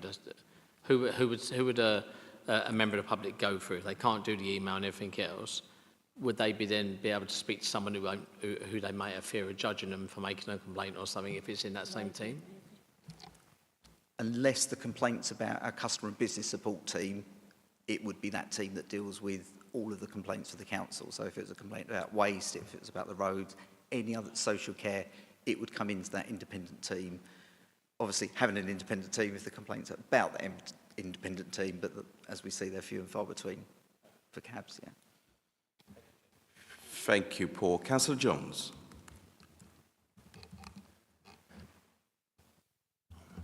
Yeah, just a quick question, Chair. Sorry for the delay. My microphone wasn't immediately coming on. But I just wondered how we were going to measure the efficiency of the changes as a result of 2.0 and getting this position where stage 2 complaints, as Councillor Hatwell referred to, 57% of the stage 2 complaints will have an efficiency gain because the information will be available online. How are we going to measure that? I mean, do we measure it in terms of the number of stage 2 complaints which are upheld? Do we have any figures, incidentally, at the moment on how many of the stage 2 complaints are upheld or how many uphold what has been decided in stage 1? The one occasion where I got involved in a complaint, I was quite surprised to see how much the stage 2 response letter mirrored the response in stage 1. You know, do we have any data, and would we consider it an improvement in efficiency if, as a result of the changes in technology, more thorough stage 2 process was produced? Thank you. Thank you, Councillor Jones. Paul, would you like to respond? Yeah, so the efficiencies, what the team did as part of the service design process was mapped the current as-is. So what do we currently do now for a stage 2 complaint? And at the moment, a stage 2 complaint would be starting from scratch. We would start the stage 2 complaint, they'd have to capture the same details, put it into the same system, and off it goes through the process. The redesign of that system would be, it would be in the same system as stage 1, so it'd pull across all of the information from that stage 1 complaint to prevent the same letters going out if it was written again, and actually allow us to start targeting where we can really answer the complainant rather than trying to, oh, what did I say last time? It would all be there in front of them. And then the technology will obviously help with gathering the information, passing it from system to system. A lot of the work behind the scenes, we saw the improvements with the FOI system. emails go into services to chase for updates, and you get 3 emails back. They then need to be collated into a single response. By using a case management system, we can manage that much more efficiently, have a single response that can then be sent out. So it is literally in the process efficiency. That's before we get to improving our responses and reducing the numbers coming in, because that's exactly what we want to get to. Thank you, Paul. Councillor Hamilton. Yeah, I've got a very quick question. So will residents be able to track the progress of their complaint in real time? So the new design will actually give them updates. So it will be a proactive, this is what's happening, it's gone to stage 2, it's gone to stage 3. So it wouldn't be real time as in what the stage is. So like your Amazon delivery, it would show you which stage you're at, and they'd be able to see it if they had a customer account. But part of that service design process, and that's what we're currently writing now, is those letters to say it's been investigated, it's now been passed to the office for response, so they won't be left in limbo. They'll get regular updates proactively from us, automated as well. Okay, so the answer is no. Not real time. They'll be able to see where they're stage at, but I don't think anyone would have real time monitor of who's doing what. Thank you, Paul, and thank you, Councillor. Just one from me, Paul. In the wake of the broader financial challenges, I just want to ascertain how robust is our process if we continue to face further or prolonged financial challenges, whether this will impact on staff, on complaint handling and so forth. Just want some assurance about how robust it is. So the more we streamline the processes, the simpler we make them, the more technology we can involve, that provides some resilience. So we're not relying on staff opening letters, collating it all. A lot of that's being automated, so that would help with the resilience. And I think more importantly, it's allowing those staff to do more valuable activities so they can do more things rather than being stuck to the computer, retyping information into a different system. So we get more variety with the staff and they can do more, especially within the cab service. That happens a lot already. They'll answer the phone, then they'll do some admin. So it's multi-skilling the staff much more rather than having them just doing one thing. So you gave us some assurance that but we're going to, with regard to circumstances, we will see improvement. Thank you. Don't have any other member. Vice Chair, I believe we got a recommendation. Of course. I move the recommendations at page 97, 1.1. The committee note the fine... Oh, no, that's the wrong one. I move the recommendations at page 81, 1.1. The committee is requested to note this report, which was requested at the Business Support and Digital Overview and Scrutiny Committee meeting on 30th of January 2025. Is that supported? Councillor Brown, is that agreed? Agreed. That brings us on to agenda item 8, which is the CIPFA assurance report on page 97 to page 44. I will ask the Chief Operating Officer, Phil Watts, to introduce the report. Phil. Thank you, Chair. So this is the second report that the Chartered Institute of Public Finance and Accountancy, CIPFA, has been asked to write about Medway Council. The first resilience review we commissioned ourselves towards the end of 2023 to support our request for exceptional financial support from the government. This report was very positive. It acknowledged our low council tax, our low per capita expenditure on statutory services and our sound governance. However, it did make some recommendations. We took heed of the advice and recommendations and put in place a range of improvements which were clearly set out in our FIT plan. Having agreed in principle to our request for EFS, the government themselves then commissioned CIPFA to conduct an assurance review. The work took place between July and September 24. However, the MHLG did not release the final version to us until March 2025. It's this report that we present to you tonight. Again, it's very positive. It identifies no significant governance failures. Indeed, it praises the Council's leadership and the arrangements we put in place to achieve longer-term financial sustainability. However, I'm going to let the report speak for itself and try to answer any questions that members might have. Thank you, Phil. Any member? Councillor Perfect. Thank you, Chair, thank you. And thank you, Phil, for introducing the report and for the work that I know you and others are doing around both this, obviously, the assurance review, but also the wider work in terms of the Council's longer-term financial sustainability. And obviously, given, I should probably say, I was obviously interviewed as part of this report as Leader of the Opposition by CIPFA. I had a meeting with them, and some of the comments that I've made are actually reflected within the report as published by MHCLG.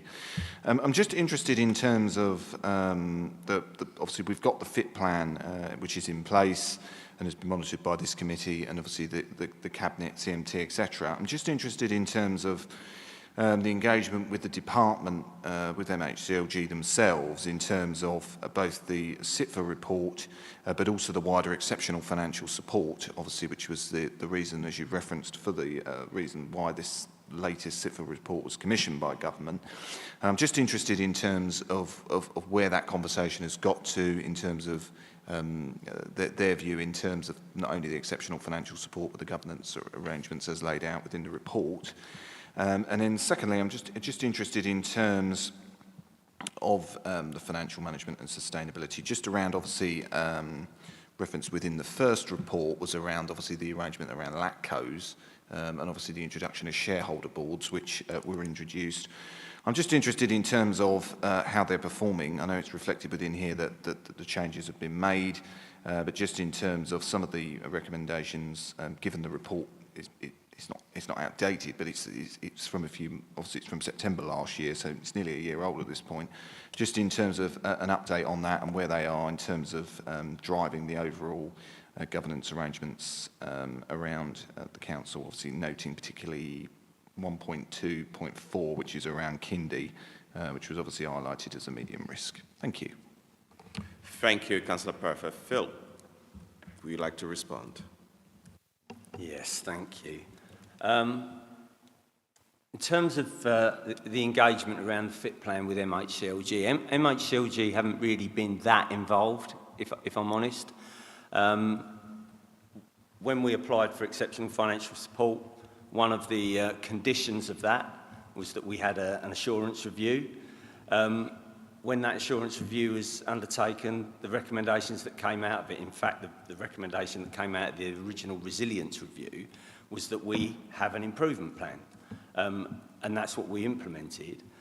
I think the fact that MHCLG and the Secretary of State signed off our EFS in principle ask and haven't really engaged with us much since then is testimony to the fact that the report was pretty good. And basically gave the MHCLG the assurance that it required in order to provide that EFS. If you look at some of the other local authorities that have been through this process and the subsequent action that's now been taken, and I'm not going to name names, you know, not everyone got away as lightly as Medway did, and I think that is testimony to the fact that we're a pretty well-run local authority anyway, and there's a recognition that the issues are about the fact that we've got very high demands for our statutory services and low council tax and not well served by the financial settlement. That was all acknowledged in the report. There was nothing around our governance, unlike some of the other local authorities that have found themselves in more stringent measures from the department. In terms of the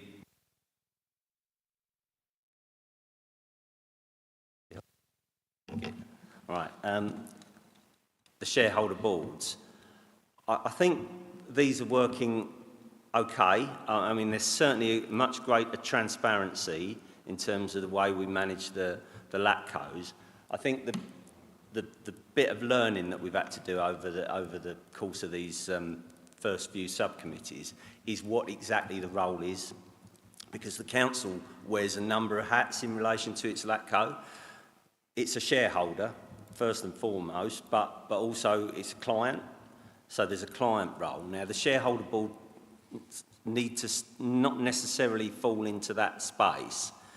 We've got client officers that client the services with the LATCOs.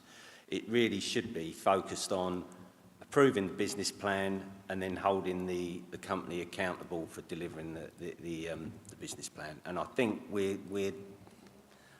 doing that learning, and I think the meetings have improved over time. We've only had about 2 or 3 meetings for each of the companies so far. And in terms of that specific recommendation around Kindy, the business plan was agreed and signed off at the one before last. Thank you, Phil. Councillor Hockwell. Thank you, Chair. Microphone.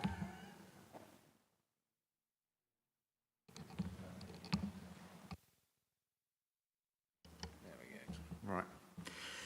Thank you, Phil, for the report, and for Katie, who wrote the report. Just a few questions, and noting, Councillor Perfect, that the report is 9 months old now, by the time we're reviewing it. But a couple of things. Obviously, the CIPFA report says that you're going to write, you have projected significant funding gaps for 28-29. And do we have a multi-year plan with specific targets and milestones to transition away from EFS and achieve self-sufficiency? And, you know, I guess some of those decisions and those actions we're going to take will be politically unpopular. So I would like to see whether there is going to be a plan and it's detailed enough to know that we're going to transition, whether it's 2023 or 2033 or whatever it is. We just need to know when those plans are and they are in place. You've mentioned Kindy there. They say in the report that Kindy's strategic plan and restructuring proposals, what is the revised timeline? Have we had that yet for approving plans? And what are the measurable benefits the council expects to gain from a revitalised Kindy? And the same sort of can be said for Medway North. You know, we've 15 months at the, I don't know whether the contract's actually been signed yet, but it says in the report it's 15 months late to get the contract signed. We're further 9 months down the road. Has it been signed is the first one, and if not, why not? And what are we doing about it? And the final one, they say that there's slippage in adult social care and waste management services. And again, what have we done in the 9 months since this report has been written to actually address those slippages in the waste management and adult social care plans? Thank you, Councillor Hackwell. Phil, would you like to respond? Yes, thank you, Chair. Thank you, Councillor Hackwell, for that question, of those questions. Right, so I'll deal with them in the order you asked them.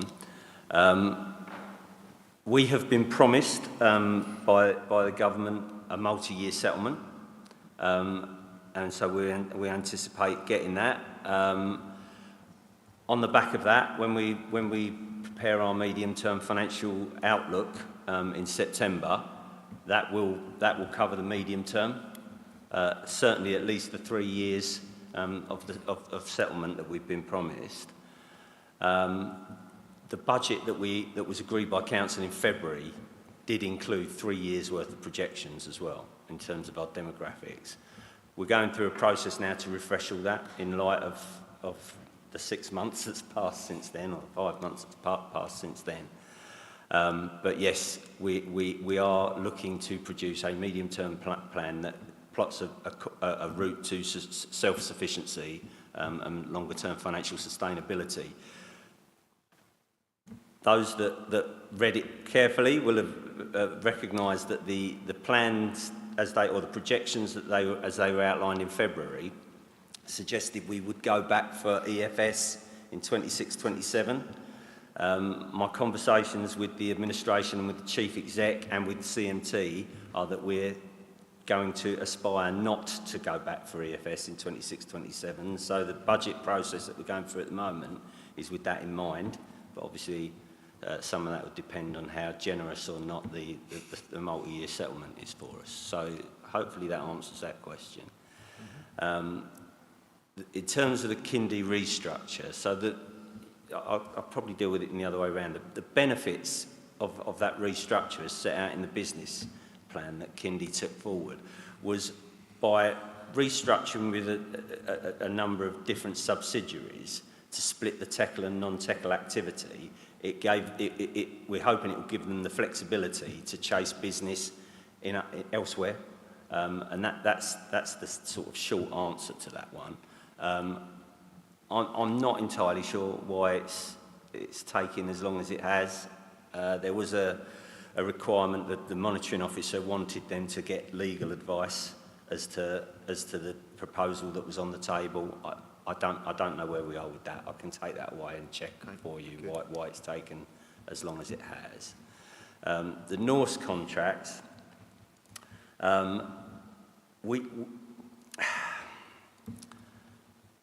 we've got to a place now where we've agreed a new letter of intent with a target date of agreeing new contracts and new SLAs from April 2026. And that's what we're working to at the moment. Now, what that letter of intent says is that we'll continue to work under the existing contractual terms for the intervening period. But that's our new target. Now, we're waiting for, we've given Norse until the end of July to provide some information for us to review the services, and then so we can renegotiate, set new SLAs, and agree the new contractual terms based on the service that we're going to take forward with them from April 26. So yes, it has been delayed. We haven't met the recommendation that was made in there. I know. And then the final question you asked was about adult social care and waste, which were both explicitly referenced in CIPFA's report. I would point you to the FIT plan. So there's a range of activity, savings targets, action plans under priority 1 of the FIT plan related to adult social care and how we're going to try and achieve financial sustainability in adult social care over the medium term. I thought that, sorry, just to interrupt, but I thought that the issue was that they identified there was slippage in those plans, and I just want to know what's happened in the last 9 months. Has that been addressed? So some of the savings weren't delivered in full during, I'm trying to think which year they would have been talking about. They would have been talking about 23. They were talking 24, 25, were they? And there has been some slippage in terms of delivering those savings targets, but what we anticipate is that the full year effect of those will be delivered in the year ahead. Yeah, in the current year, 25, 26, yeah. Sorry, and then I was going to pick up on the waste side of it. So one of the FIT plan actions was to produce a waste strategy for the long-term future of how we collect and dispose of waste in Medway. I think the local government reorganisation has, I suppose, meant that we're changing direction a little bit, because there's little point in Medway thinking about this in isolation.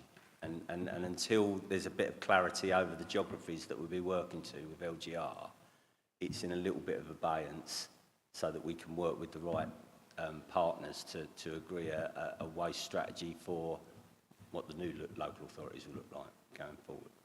The only reply to that is, you know, LGR could be used to do nothing for the next 5 or 6 years. How do we cherry pick which ones we're going to do nothing and which ones we are going to do something? Just come back on it. That's not me saying we'll do nothing.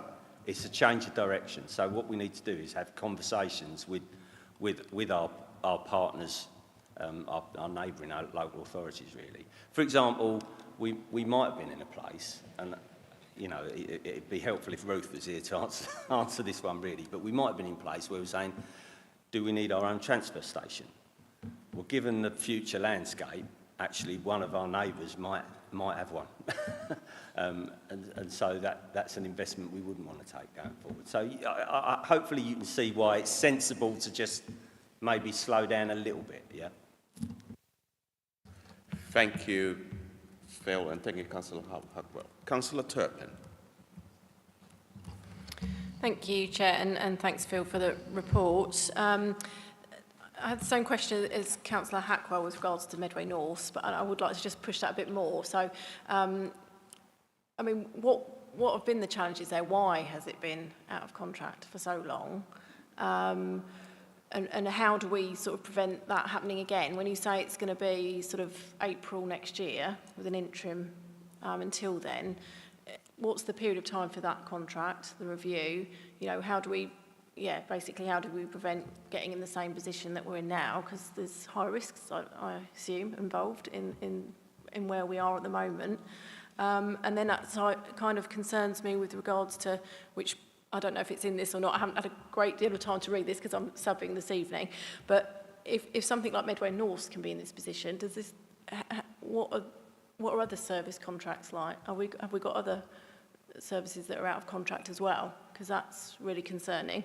And then my other question is just regarding something that was out of our control, but with this taking so long to come back to us, so it was September, wasn't it? And we didn't get the report until March. And I'm assuming that I can't remember, I'm sure we've been told that we've paid considerably for this review. I mean, time is money. Why did it take so long for them to report back to us? Because it doesn't really seem an acceptable service. Thank you. Thank you, Councillor Tobin. Phil. So the Norse issue. The contract that we've been operating, so I'm going to answer the second bit of that question first, which is, have we got any other contracts? We haven't got any other contracts like the Norse contract. The Norse is a joint venture.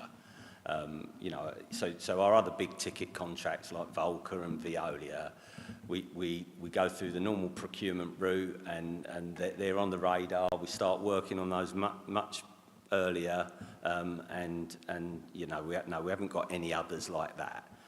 Norse was a strange animal that was created in 2013. A lot of the folk, in fact, pretty much all the folk that were involved in it at the time are no longer with this organisation.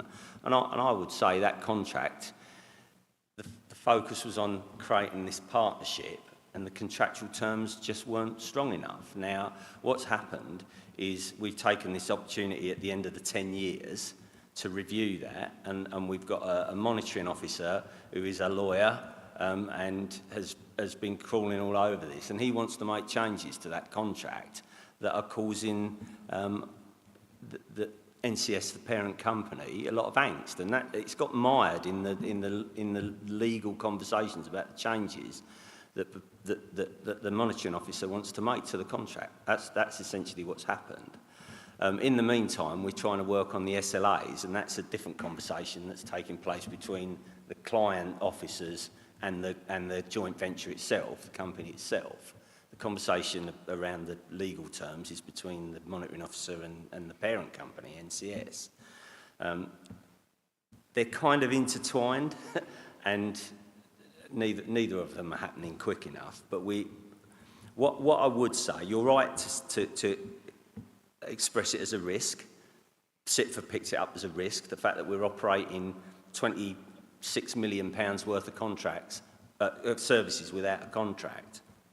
But what I would say is that my conversations with Norse colleagues, they are committed to this partnership and they are committed to working with Medway, not least because we are one of their biggest companies, and Norse don't have much of a business if they lose Medway. So I think that risk isn't as great as it might be, but I'm not going to try and sugarcoat it. We're not in a great position in terms of how long it's taken to agree the contract. We've got a really clear timeline now to get to April 26, and we're confident that we will get there. Thank you. Phil, would you like to come back? Yeah, just briefly, just sort of the going forward. So assuming that all is good for April, what's the sort of learning process of going forward and not getting into this position again? I'm sorry if I missed that from. What's the period of time, I guess, and how often are we going to have to go through this and avoid being here again? I would say if we achieve what we're aiming to achieve by April, we'll have much stronger contractual terms. So the legal agreement itself, agreed between the lawyers, will be much clearer about when we start negotiating the contract, what sort of termination looks like. It'll be really strong and clear on that stuff. So I don't think we'll be in that place again. And the conversations I've had with the client officers, that they are really trying to understand what they're getting for their money in a way that I think maybe we haven't been so clear about for the time that the contract's been in place. I think the original joint venture was set up in indecent haste, and a lot of services were pushed in it without absolute clarity about the budgets and the services that they were paying for. Thank you, Phil. And Councillor Brown. Thank you, Chair. Thanks, Phil.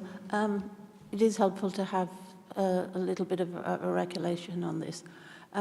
Firstly, I want to assure the public and some colleagues in this room who have doubts about the robustness of our governance, and maybe some of their colleagues over the border.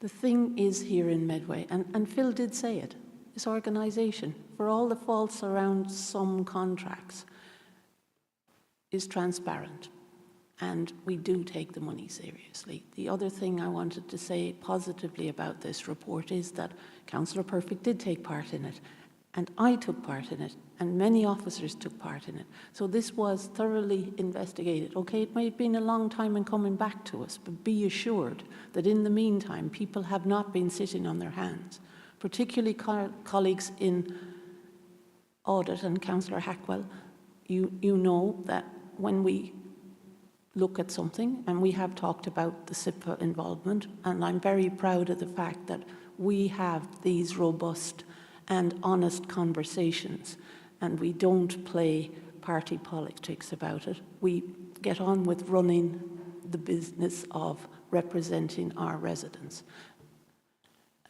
What I'm hopeful for is that we do meet the timescales around the Norse issue. That is a particular concern to me. The figures are huge, and I know it is a concern for colleagues across the table. But be assured that the recommendations, everybody, and that means Councillor Perfect, myself, and Councillor Hackwell, councillors on this side, and officers, were very, very clear that these were done by professionals in consultation with other professionals, and we took that advice in its totality.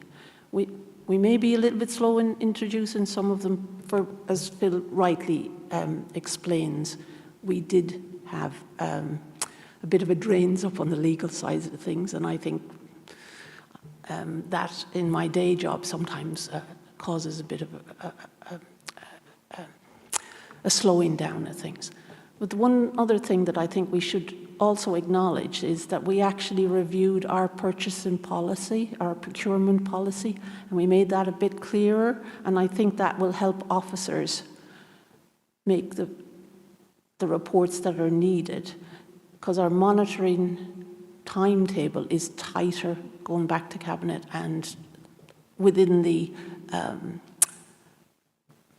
big services, the big spending services, we have changed the way that monitoring goes on. And I think I'd have to compliment some officers who've really grasped the nettle that looking at the spend is hugely important, just as much as with the outcomes that it achieves.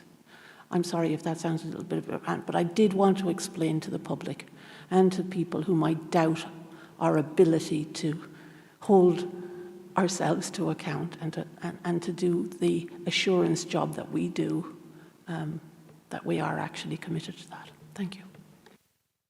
Thank you, Councillor Brown. Any other member? Vice Chair. I move the recommendations at page 97, 1.1. The committee note the findings of the CIPFA Assurance Report 2024-25. Is that supported? Councillor MacDonald. Is agreed? Agreed. Great. That brings us on to agenda item 9, which is the Council Plan Performance Monitoring Report Strategic Risk Summary, Quarter 4, 2024-2025. I will ask Paul Boyd, Chief Information Officer to introduce the report. Paul. Thank you, Chair. So this report summarises the performance of the Council Plan programmes and values that fall under the remit of this committee for Q4, and it also presents the Q4 review of the strategic risks, adding one risk around local government reorganisation to the strategic risk register. There are 4 performance indicators under this priority, and the data shown in the report. Obviously, they're 4-year trends, and we've got 1 year of data, so it's difficult to make those trends. But the data is presented where we have it available.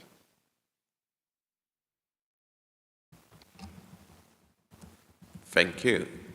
Any member?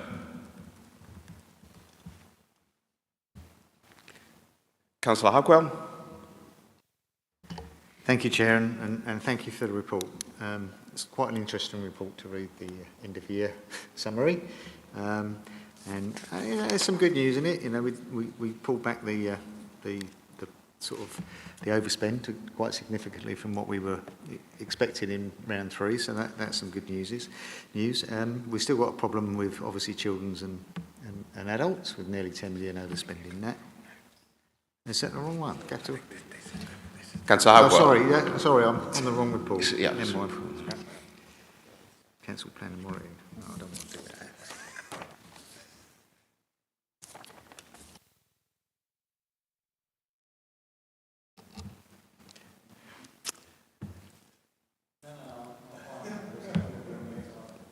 Any other member? Councillor Hamilton and then Councillor MacDonald. Councillor Hamilton. Yeah, so I just wanted to ask, how effectively is the Council using the strategic risk summary as an early warning tool? And can the committee be assured that significant risks are being escalated and mitigated in a timely fashion? Thanks. Thank you. Councillor Hamilton. So it's quite timely. So risk and performance has recently transferred to me from April, and one of the first jobs was to take a strategic risk review to CMT. So we did that at the end of April. From that meeting, we've looked at how we structure the strategic risk register, how we update it, how we monitor it, and from that CMT, we've made some changes. So there's going to be a corporate risk management group established with the first meeting. Terms of reference have been written.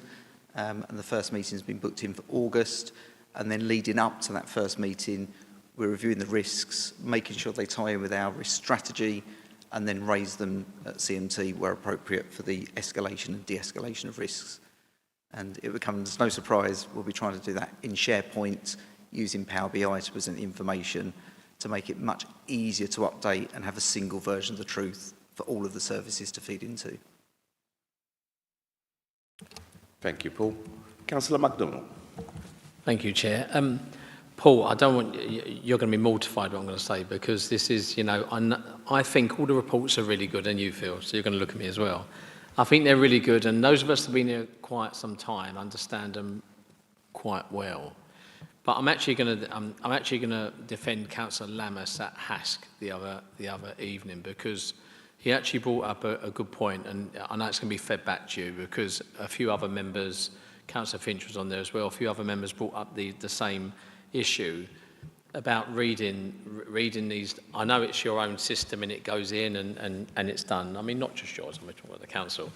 But I know we're going to have some training, Phil, or something for members. I'm sorry about that. Because for me, for scrutiny, for those of us that understand it, it's fine. For those members that may not understand it too well, or may have dyslexia, or may have other accessibility issues with regards to looking at these sort of diagrams, I think we just need to either educate a little bit more or try and not ask you to adapt. You're looking at me, Phil, as if saying, I'm not going to change the system, but it's very convoluted. I don't know if members agree, but it's just a point I want to make, because it seems to be at every committee that we bring this up now. Thank you, Councillor MacDonald. Would you like to respond, Paul? Yeah, so absolutely, we recognise the charts that come out of the system, and we are looking to change the system to make the data much more accessible.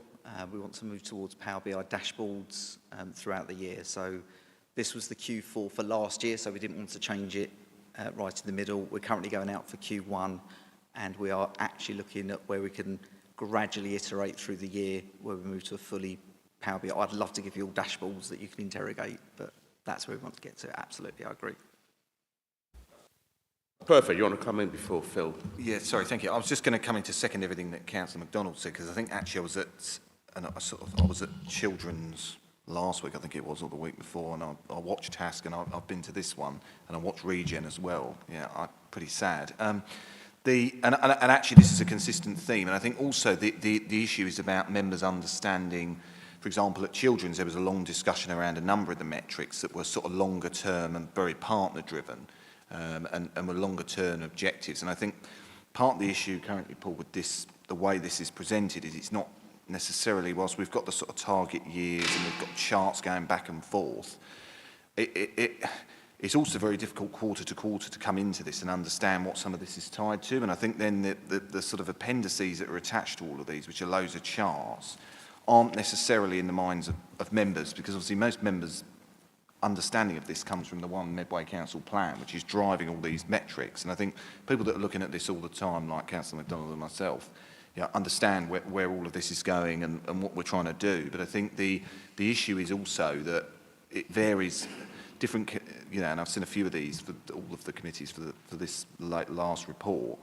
Actually, they're very different. So this is obviously very driven internally and by customers' ratings, etc. As I say, Children's, it's very driven by external weight metric, blah, blah, blah, blah, blah, education. We've then got the same with health and adult social care.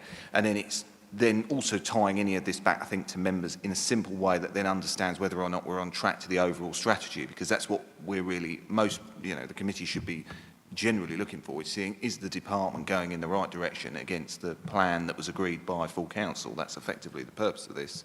So I think it's getting this in a way that members both understand it, but also presented so that it's easier to understand that from a wider, broader directorate perspective, as opposed to a sort of each of these graphs and people feeling very confused. And I think training would help for that as well. Thank you. Because, Chair, what you don't want, just quickly, I know Phil, what you don't want is members not admitting that they don't really understand it and then they're never going to ask a question on it. You don't want that either. So that's the main concern. Thank you. Phil, would you like to comment? Yes, I would, yeah. I actually welcome the feedback. We have got an opportunity to change this now. I really want members to understand this and be in a position to challenge it, because I'll be critical of it myself. I don't think our risk register has ever been dynamic enough. We say this is the inherent score. We've done some stuff, so this is the residual score. We're going to do some more stuff, and that appears in there as action plans to achieve a target score. But I don't think we see the move enough. As an organisation, I don't think we're taking this seriously enough. Now, part of the reason for that might be because members don't feel empowered enough or understand it enough to pose the challenge that I want you to pose. So it's really useful to hear that, and if looking at the format and providing some training is going to help you fulfil that role much more effectively, I'm all in. Okay. Thank you, Phil. Would you like to come back, Councillor MacDonald? It's only just quickly because maybe, Wayne, I know that Terry fed back after the HASC, and if it was better for all ONS's committee to join some form of training, that'd be really good. So it's not just HASC we're talking about. I think it would go further on ONS's for a start, or whatever we need to do. But Wayne, I know Terry's come back to you. Yeah. Thank you. Councillor Brown.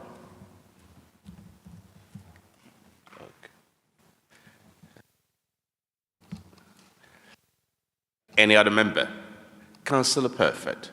Yeah, I was just going to come back. Thanks for that, Phil. I think that would be really good. And I think the other thing is perhaps, I don't know how this might be able to be done, but getting somehow this to look a bit more like the overarching one Medway Council plan document in a way that, I don't know whether there's even an annual version of that, there probably is, but could tie into this, and actually it would probably then be easier for members to understand in general as well. That was the only other comment on what you said, but I'm grateful that you're taking the feedback on board. Happy to do anything we can to support. Thank you. Thank you. Councillor Hamilton. Yeah, just going to the the risk. I'm looking at SR37, where you've got unlikely and catastrophic for cybersecurity. However, in light of the recent cyber attacks on M&S and the co-op, what are we, how are we addressing, or what are we looking at in terms of levels of risk around this? Thank you. Paul, would you like to respond? Yeah, so we constantly review the risks. So the reason it's those scores is if it were to happen, it would be catastrophic. Could we hand on heart say it would never happen? Absolutely not. So it's balancing that risk. Every time there's an event, and it's not just the ones we hear about in the press, we hear internally through the industry what's going on. Everything gets reviewed. We've got our policies. We've recently done a review of our cybersecurity, and everything we need to have in place is currently in place. We've had monitoring where we know the types of attacks that we receive, and we do receive millions, as you can imagine, across the year.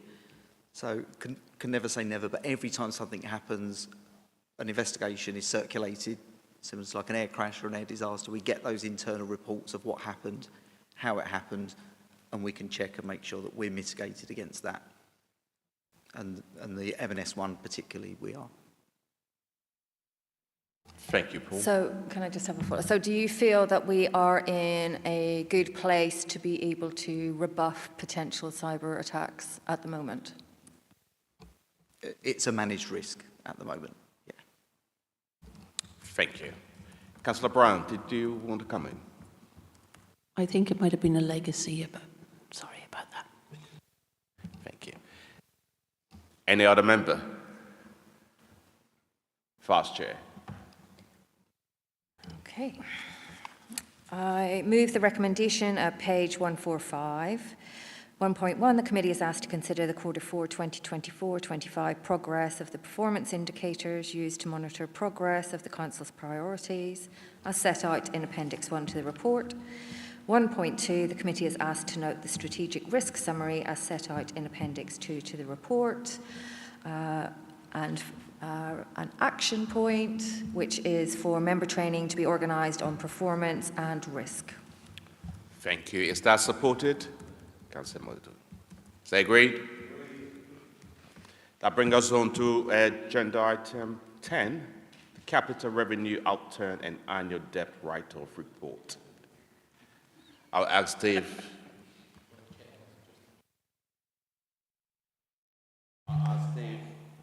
Reynolds, Thank you, Chair. Head of Revenue Accounts, to introduce the report. Thank you. Dave. Thank you, Chair. So the report details the final revenue and capital outturn position for the financial year ended 31st of March 2025. These figures will form part of the Council's Statement of Accounts, which will be presented to the Audit Committee following the completion of the external audit. The report also presents a summary of debts written off during the 24-25 financial year, in line with the constitutional requirement to submit a report to Cabinet on an annual basis, setting out the details of all debt written off.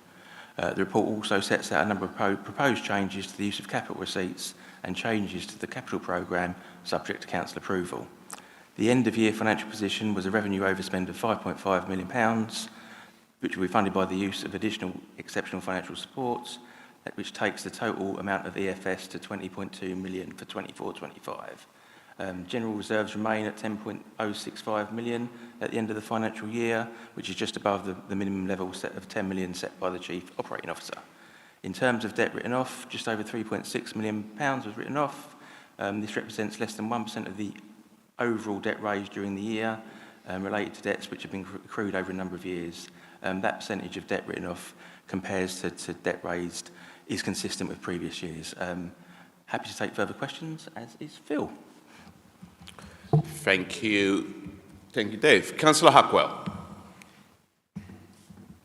Thank you, Chair, and I'll start on the right item this time. So overall, I was impressed that we managed to get the overspend down to 5.4 million from where we were on round 3. That was a good achievement from people that worked on it. I still think we've got a major problem with children and adult services. Every year we put a budget together, and every year we don't hit our budget. You know, when are we going to be honest with ourselves and put a budget together that actually reflects what we're going to do? And it's not the changing of administration. That's been for long time that it's happened. You know, we put a budget in, give them tough targets, they miss it, and we report that we're 10 or 12 million overspent. So, you know, when we put next year's budget together, I hope we can put it together with a realistic budget so we know what we're doing rather than just get to the end of the year and have another overspend. We mentioned the Medway report's not quite finished now. I thought that when we talked to Employment Matters, it was due to be caught up by April. Has it actually all been finished by now? The mid-pay reviews, because I think that makes an important, it makes an important difference to this report.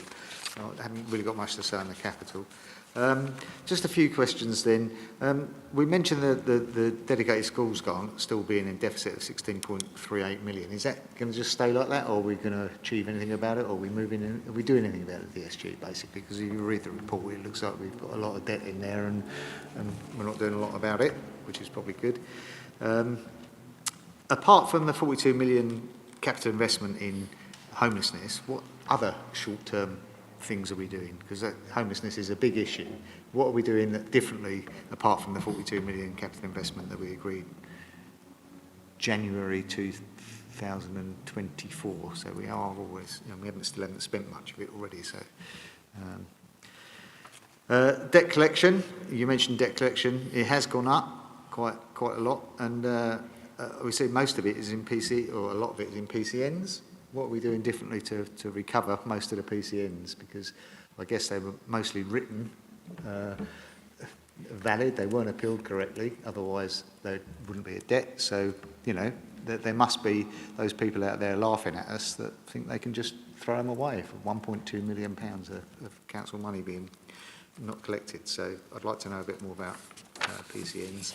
And finally, are we planning to do anything to build up the 10 million reserves, or are we just going to wait till 27, 28 when we've run out of BPS and EFS, and the plan, or do we have a plan in subsequent budgets to build that up to give us a bit more comfortable than 0.65 million above trigger point? Thank you. Thank you, Councillor Hackwell. Dave, would you like to respond, or Phil? I'll start, and then if I've missed anything, Dave will jump in. I'm probably expecting to pick up the PCM one, certainly. So adult social care, when are we going to be realistic? So you mentioned earlier when we were talking about the CIPFA report and the FIT plan that we hadn't delivered on those savings targets, but in fairness, that was a timing issue, and we have delivered on those savings targets, and we will see the full year effect of that in the current year. I think what the EFS has given us the opportunity to do, in a way that we haven't in the past, is invest in right-sizing, for example. So we are finding that we've now got a stable workforce in adult social care that's able to take forward the agenda that it needs to take forward. So I think we've all got much greater confidence that adult social care can achieve its financial sustainability. So we do think the budget that we've set is realistic. Yeah, I'm sure you will. But I do think, you know, when you look at the huge range of activity that's reflected in the FIT plan, and certainly the Assistant Director Jackie, she's holding herself accountable for delivering it. So I think we're probably more confident than we have been for some time. And it has been because we've been able to build a realistic budget without making those arbitrary cuts in the final knock-ins just to balance it. We've used the EFS to set a robust budget. In terms of the Medpay review, yeah, this is dragged on a little bit. I think there wasn't enough emphasis on it in terms of the services early on. So it's all happening towards the back end of the year.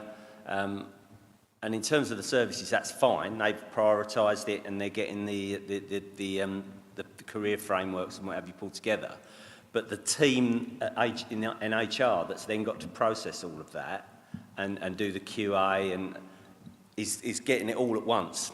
And that's what's really caused the delay. It's all just happened in a big clump, and the HR team didn't have the resources to process it all quickly enough. we are confident that everything will be over the line by the end of this month, apart from the service managers. So that's the bit that's been pushed back a bit further. So we need to go through that process now for service managers and ensure. I mean, EMC only made its recommendations for council in terms of what the service managers model looks like a few weeks ago. So, you know, that's the time frame now. So everyone else should be done by the end of this month. I'm not going to legislate for it. There might be a few stragglers, but that's the plan, and we feel we're fairly confident we can get there. It's then just getting the service managers and above over the line over the sort of second quarter of the year. DSG. So DSG, for those that don't know, we applied to join the safety valve scheme a number of years ago because our DSG, particularly our high needs block deficit, had got to a level that we couldn't manage. So a combination of a really robust deficit action plan, which has, I think, been superbly delivered by the team, and the combination of that with grant support from the DFE has meant we're pretty close to being on track to deliver our deficit plan. There is a little bit of a hangover. So when the statutory override comes off at the end of this year, we were hoping that we'd have cleared the deficit by then. There will be a residual sum, which is about £1.5 million, yeah? That we will initially have to write off against the reserves, but we've set some general fund reserves aside to cover that, and we won't use all of that provision. So they can then go back into general reserves, which answer part of your question, your last question. But we need to put this in the context of all of those other upper tier authorities, even the ones that have been in safety valve. They're not delivering their deficit plans. They're in a lot of trouble. What we've achieved in Medway is pretty miraculous, actually. And I think, compared to other upper tier authorities up and down the country, we're in a really strong place. If you compare us to even our neighbour, they're in real difficulties over their DSG. We're not in that place. We've engaged with schools, we've created the additional provision, the units, we've got schools, mainstream schools that are more inclusive in terms of SEN kids. We're getting on top of the EHCPs. All of that plan is being delivered, and I think we're in an amazing place actually with DSG. The 42 million for housing. We have acquired quite a few units already, but there are two properties in the offing at the moment, which we went to cabinet around. I'm being told that 42 million that was intended to deliver 150 new units is probably going to deliver nearer 200. So that programme is being delivered, and certainly in the kind of first half of this year, we should have most of those on stream, I would say. I'll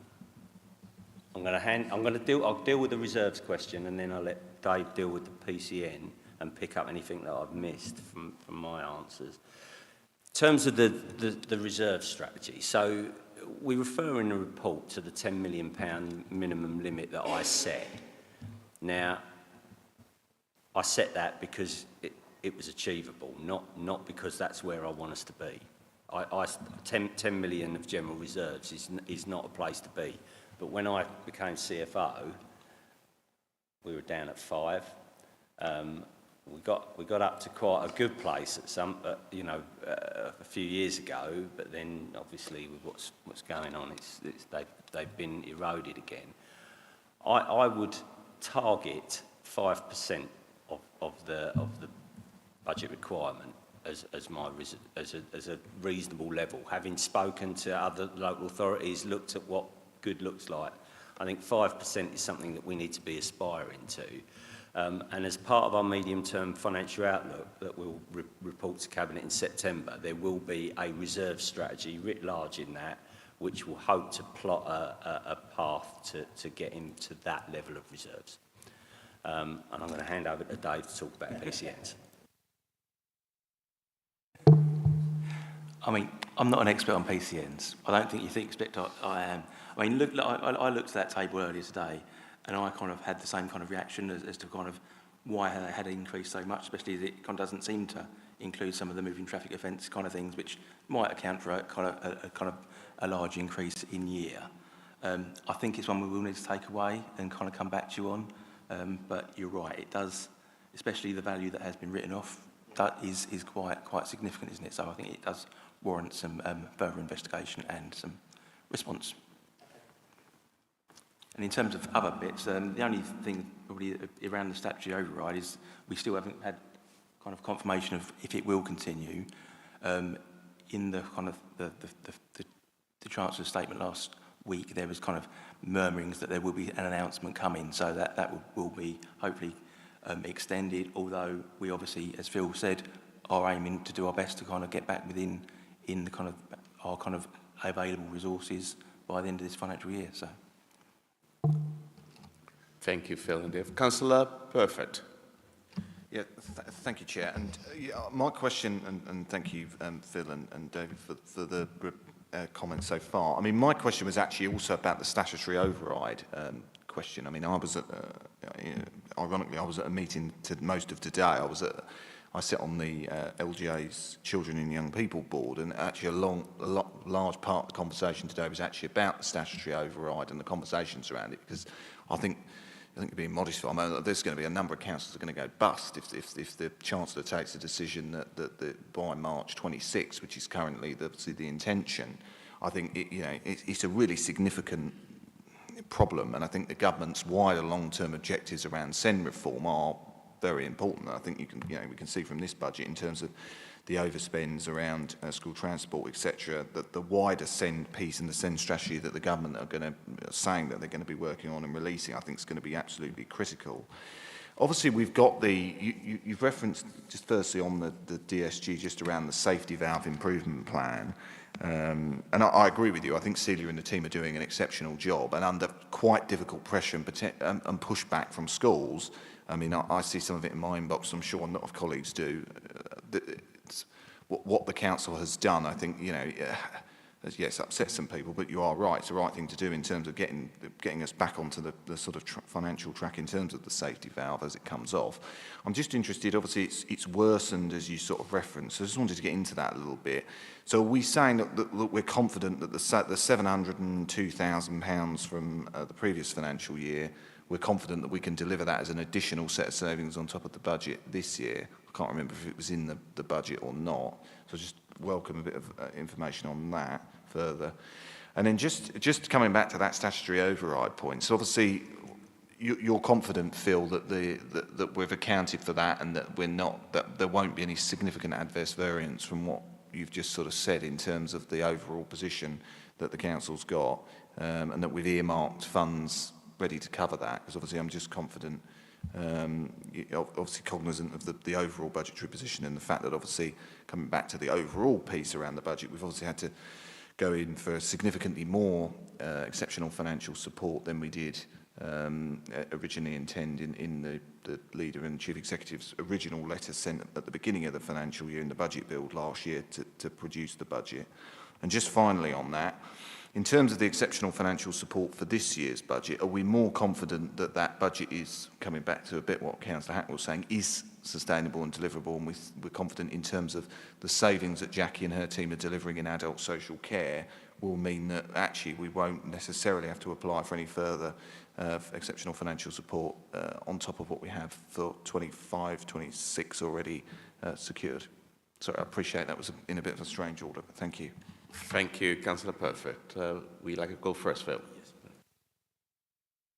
So, Dave will confirm the figures for me, but my understanding is we obviously had a deficit plan that would, or recovery plan, that would get us back into a place where we had no brought forward deficit by the end of this financial year.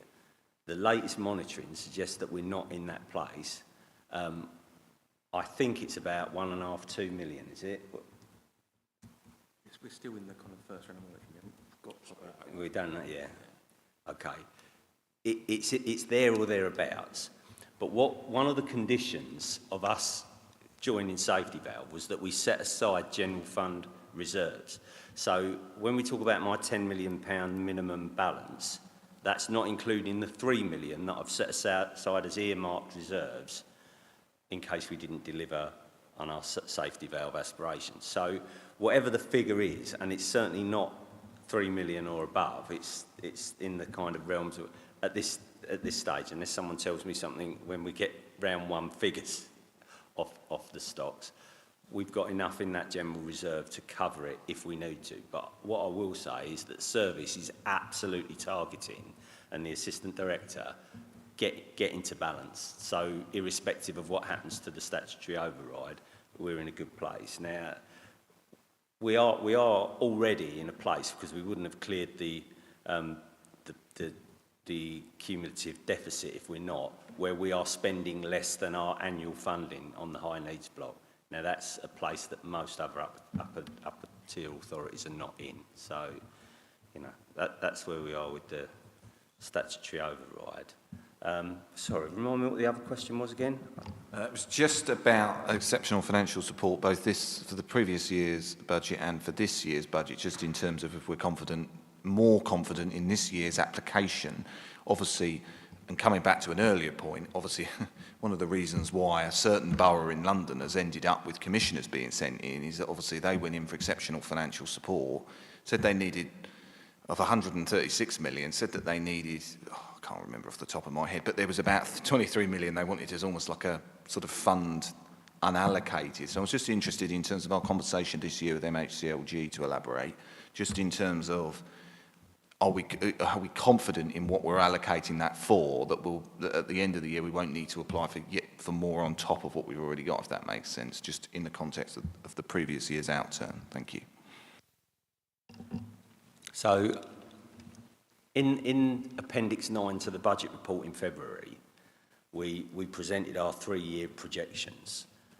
And on the basis of those, if our funding settlement and what we collect through the collection fund is anything like those assumptions, and at this stage we've got no reason to doubt that they won't be. In fact, we're probably expecting the settlement might be a little bit better for us, but it's too early to hang your hat on that. And the assumptions that we made in terms of budget requirements, so in terms of demographic growth, inflationary pressures, which we think are still in line with what inflation is currently doing, we think it's a fairly robust set of assumptions that would have required us to request another £10 million of exceptional financial support in 26-27. That all assumes that we remain within balance this year. But certainly when we've been discussing this as a corporate management team, and the Chief Executive shared his and my ambition to not be in that place where we don't require exceptional financial support in 26-27, we weren't subject to kind of howls of derision and objection. The team are on board, which we're seeking to deliver that. So it's really early stage of the budget setting process, but certainly the Director of Place was saying, we've kind of taken the investment that you give them, we've heard the message, we're not seeking a huge amount of additional resource for next year. That's what they said at CMT. So. No, thank you, Chair. I was just going to come and just say thank you, Phil, for that. And I think particularly what you're doing in terms of driving that as a corporate ambition with the Chief Executive, I think it's important that we have that culture. And I know that both you and the Chief Executive have that. And I think that's really important. So thank you very much for all you're doing and your leadership in this area, because I think it's really important. Thank you, Chair. Thank you. Dave, would you like to come back? Just a couple of notes of caution, I suppose. And especially not to contradict what Phil just said. it's early stages. I mean, in terms of this year's the monitoring, adult social care is a risk. You know, I wouldn't want to sit here and say it's not a risk. Doesn't mean that we won't achieve the savings that we plan to, but it is probably the area of highest risk across the council, I would suggest. In terms of settlement, obviously, last week there was an announcement made about settlement. Now, whilst the settlement was okay for local government compared to some other sectors, it probably wasn't as good as we had been expecting. Now, that leads into like funding reform, which is due to kind of start, and consultation is due to start kind of possibly in the next couple of weeks. Now, assumptions in the MTFO around funding reform may have been a bit more optimistic than they would be now, given that there is a smaller kind of pie, effectively, and so any kind of transition that they're able to effect, which is effectively taking money from better off funded councils to a council like ours who isn't particularly well funded, may be phased over a longer period. You might get to the same place at the end point, but it may be phased over a slightly longer period than we had anticipated. So we're not going to know that until kind of December time. That's the nature of it all, isn't it? So we'll do some scenarios in the MTFO, which will plan a kind of an optimistic, our best guess, and a kind of a more pessimistic version, and we'll present them when we present that report. Thank you. Sorry, Charles. I'm going to come and then I'm going to shut up. I was just going to say that's really helpful. I think as we get closer to the MTFO, I'll welcome a conversation with you both just in terms of where we are at with that. I'm particularly interested in terms of that wider piece. But I know what you're saying. I think that, you know, the Deputy Prime Minister, I think, would have herself hoped for more from the spending review for local government and that longer term funding piece, which I think, you know, is still a significant challenge in terms of the overall sort of positions of, you know, using what is 2003 odd census data in order to formulate, you know, a funding formula. Thank you. Thank you. Councillor Brown. Yep. Thank you, Chair. I have a couple of things that I'd like to just explore. And one is, firstly, under the last time, I talked about directors and assistant directors really working hard to manage their budgets. And we have to acknowledge that. The one concern I have about this set of figures, and it kind of goes back to the PCNs just being a case in point, but it's the write-offs. I know we have a policy, and we have, and it's no point in paying out 20 quid to chase 10 quid. I understand that completely. But I think we need to have a piece around this that tells people if you have a bill, you should be paying it. And that doesn't matter what the bill is from the council for. If it is correctly constituted and you do not pay it, you are actually thieving off the other members of society that live around you. So I think we need to have a robust discussion around not just the income that keeps coming in properly, but the stuff that's hard to reach. And that might be a little bit more of a difficult conversations in some departments than others, but I think I would like this committee to commit to asking our senior management team to give that a fair amount of priority, and maybe the comms around it needs to be improved as well. Thank you. Thank you, Councillor Brown. Any member? Vice Chair. I move the recommendations 1.1 to 1.5 at page 173. Is that supported? Oh, sorry. And got a recommendation. And for a briefing note on, or just to come back with an answer on the PCN, investigate the PCN. That's supported. Councillor Jones is agreed. Okay, that brings us on to agenda item 11, review of the council petition scheme. I will ask Steve Dickens, Democratic Services Officer, to introduce the report. Steve. Thank you, Chair. So this is a brief annual summary report of petitions that we've had in the last year. Just to note, there were 14 petitions. That is a bit less than we've had the year before, but it does go up and down. There were 6 petitions which weren't accepted during the year. The reasons are set out in the report, and happy to take any questions. Thank you, Steve. Any member? Councillor Hamilton. Thank you. I've got a couple of questions, Steve. So 16 is a little low, and you have indicated that it ebbs and flows in terms of numbers, but the questions relate to how's the council promoting awareness and accessibility of the petition scheme, especially to underrepresented communities or digitally excluded residents? I have a number of questions. Do you consider that awareness or usability of the scheme may be a factor in the drop this year? And how do we ensure the quality and clarity of responses from directorates to lead petitioners, and what measures are in place to evaluate their satisfaction? Thank you, Councillor Hamilton. Steve. And one last one.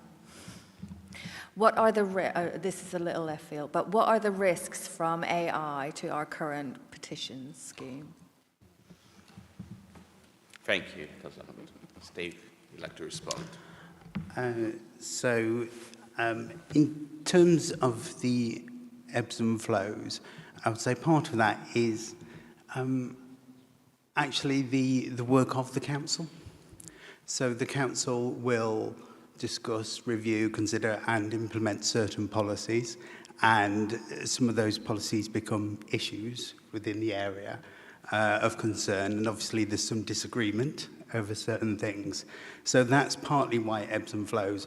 I would say it's probably, to be honest, it's probably slightly more during kind of election time, to be honest. In terms of his awareness factor, so I don't think it is. I think, so last year we did have more signatures. We had people using the e-petition scheme more. So I don't think awareness of the issue is a factor.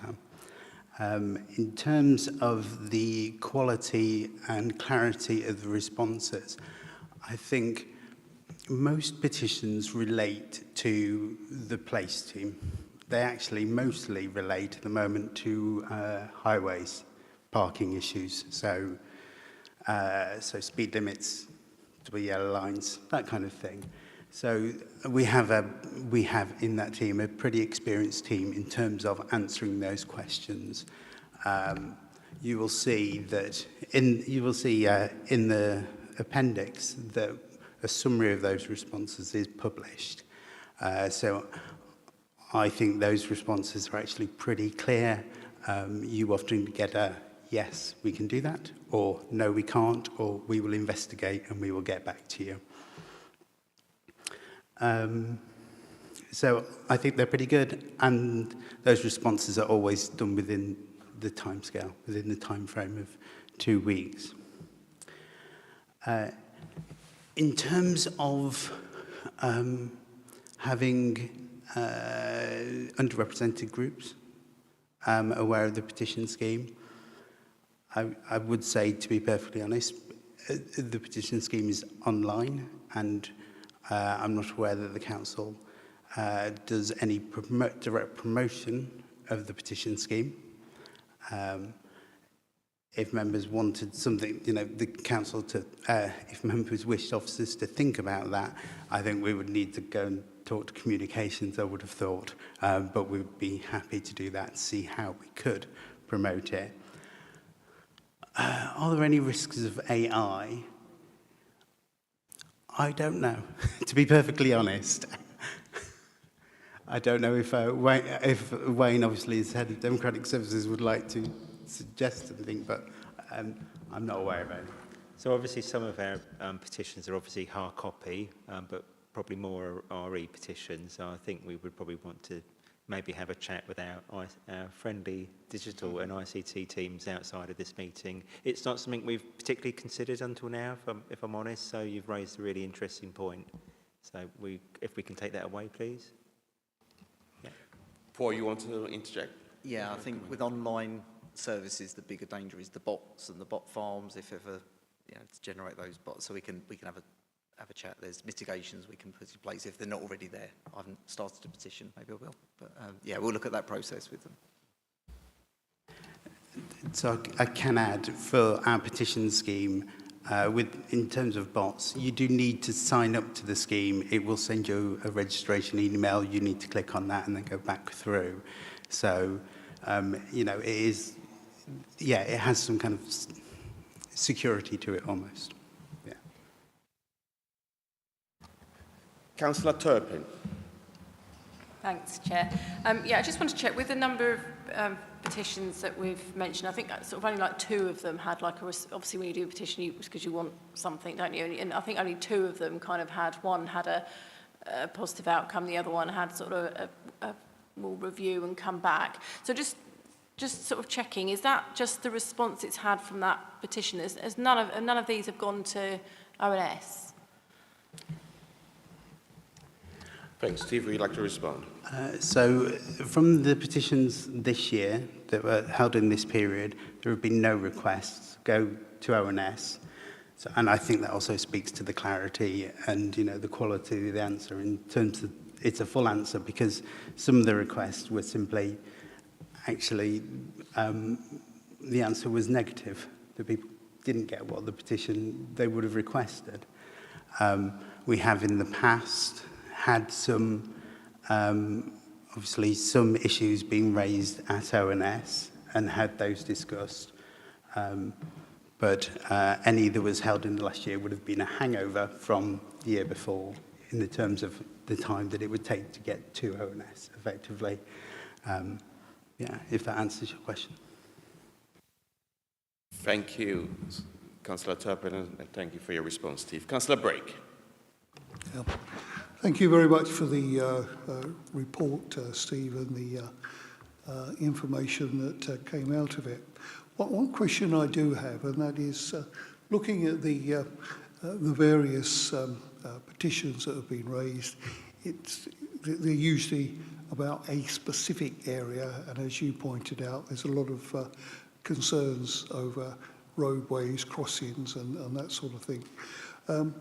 But there's one here that I have noticed that actually refers to the old Waterslade ward, which was changed under Boundary Commissioner's edicts, and it makes reference to a children's crossover point, which is in the new Wayfield and Weedswood ward. But it then makes reference to Chestnut Avenue and the junction there and how the undergrowth is being cut back, etc., etc. But until I read the report, I didn't know anything about this petition. So it occurs to me that there's probably many other petitions in the report and others that come by way of Medway Council that are not necessarily known of to the local ward councillors. How can we look to get that adjusted to make sure that everybody associated with these petitions is made aware of them?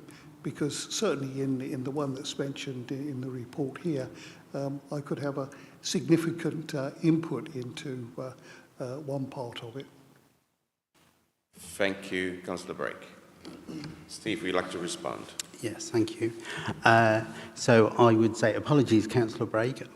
I think that you probably have not received an email that perhaps you should, because to be perfectly honest, if a petition relates to a specific area, so a specific ward, then in notifying, once the department has been notified that a petition needs a response to, ordinarily an email would go to the ward councillors and the portfolio holder for that issue to at least tell them that there has been a petition and a request.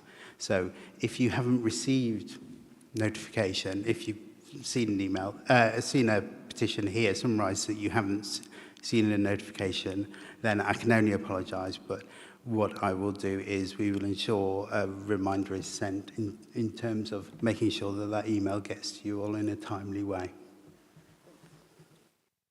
Thank you, Steve, and thank you, Councillor Brake. Just one for me, Steve. What's the situation around change.org and other national petition from the council perspective? So,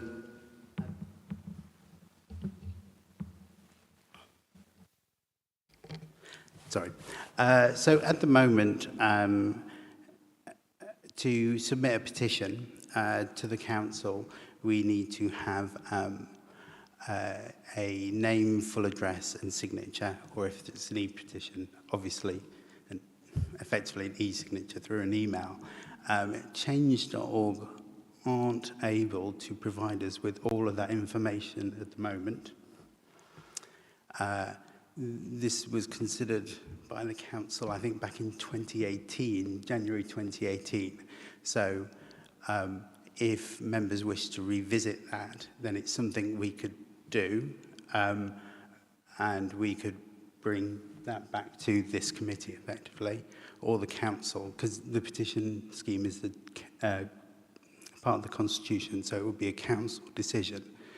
But if members wanted to consider that, then more than happy to review that and bring a report to the committee. Thank you. So are you saying Sorry, Councillor Hamilton, you want to come? Thank you. Just wanted to follow up on that, Steve. I'd also really like a briefing note from the relevant teams explaining how the public-facing petition tools are currently maintained and promoted, if that's possible. And if it's possible also to have a short guide for members produced to help initiate effective petitions. In terms of a short guide, absolutely. Can I just clarify in terms of promoting petitions? Yeah, so is that no, from our not team? promoting petition, promoting the use of the petition tools. Right. Yeah.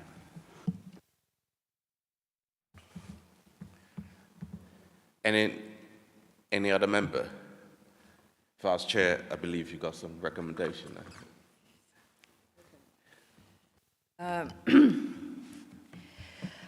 I move the recommendations at page 193. The committee is asked to note the annual review of the council's petition schemes and following recommendations, a review which will come back to committee later in the year. A briefing note explaining how the public-facing petition tools are maintained and promoted currently, and the production of a short guide for members to help initiate effective petitions. Is that seconded? Councillor MacDonald. Is agreed? Agreed. That brings us on to agenda item 12, the work program. I'll ask Steve Dickens, Democratic Services Officer, to introduce the report. Steve. Thank you, Chair. Yes, me again, I'm afraid. Just one thing I'd like to highlight for members, the schedule for holding members to account has now been agreed and it's now in your work programme. Thank you. Thank you, Steve. Any member? Vice Chair.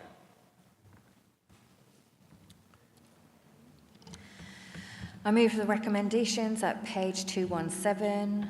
1.1, the committee is asked to agree the provisional work programme at Appendix 1 to the report. 1.2, the committee is asked to note the work programmes of the other overview and scrutiny committees at Appendix 2 to the report.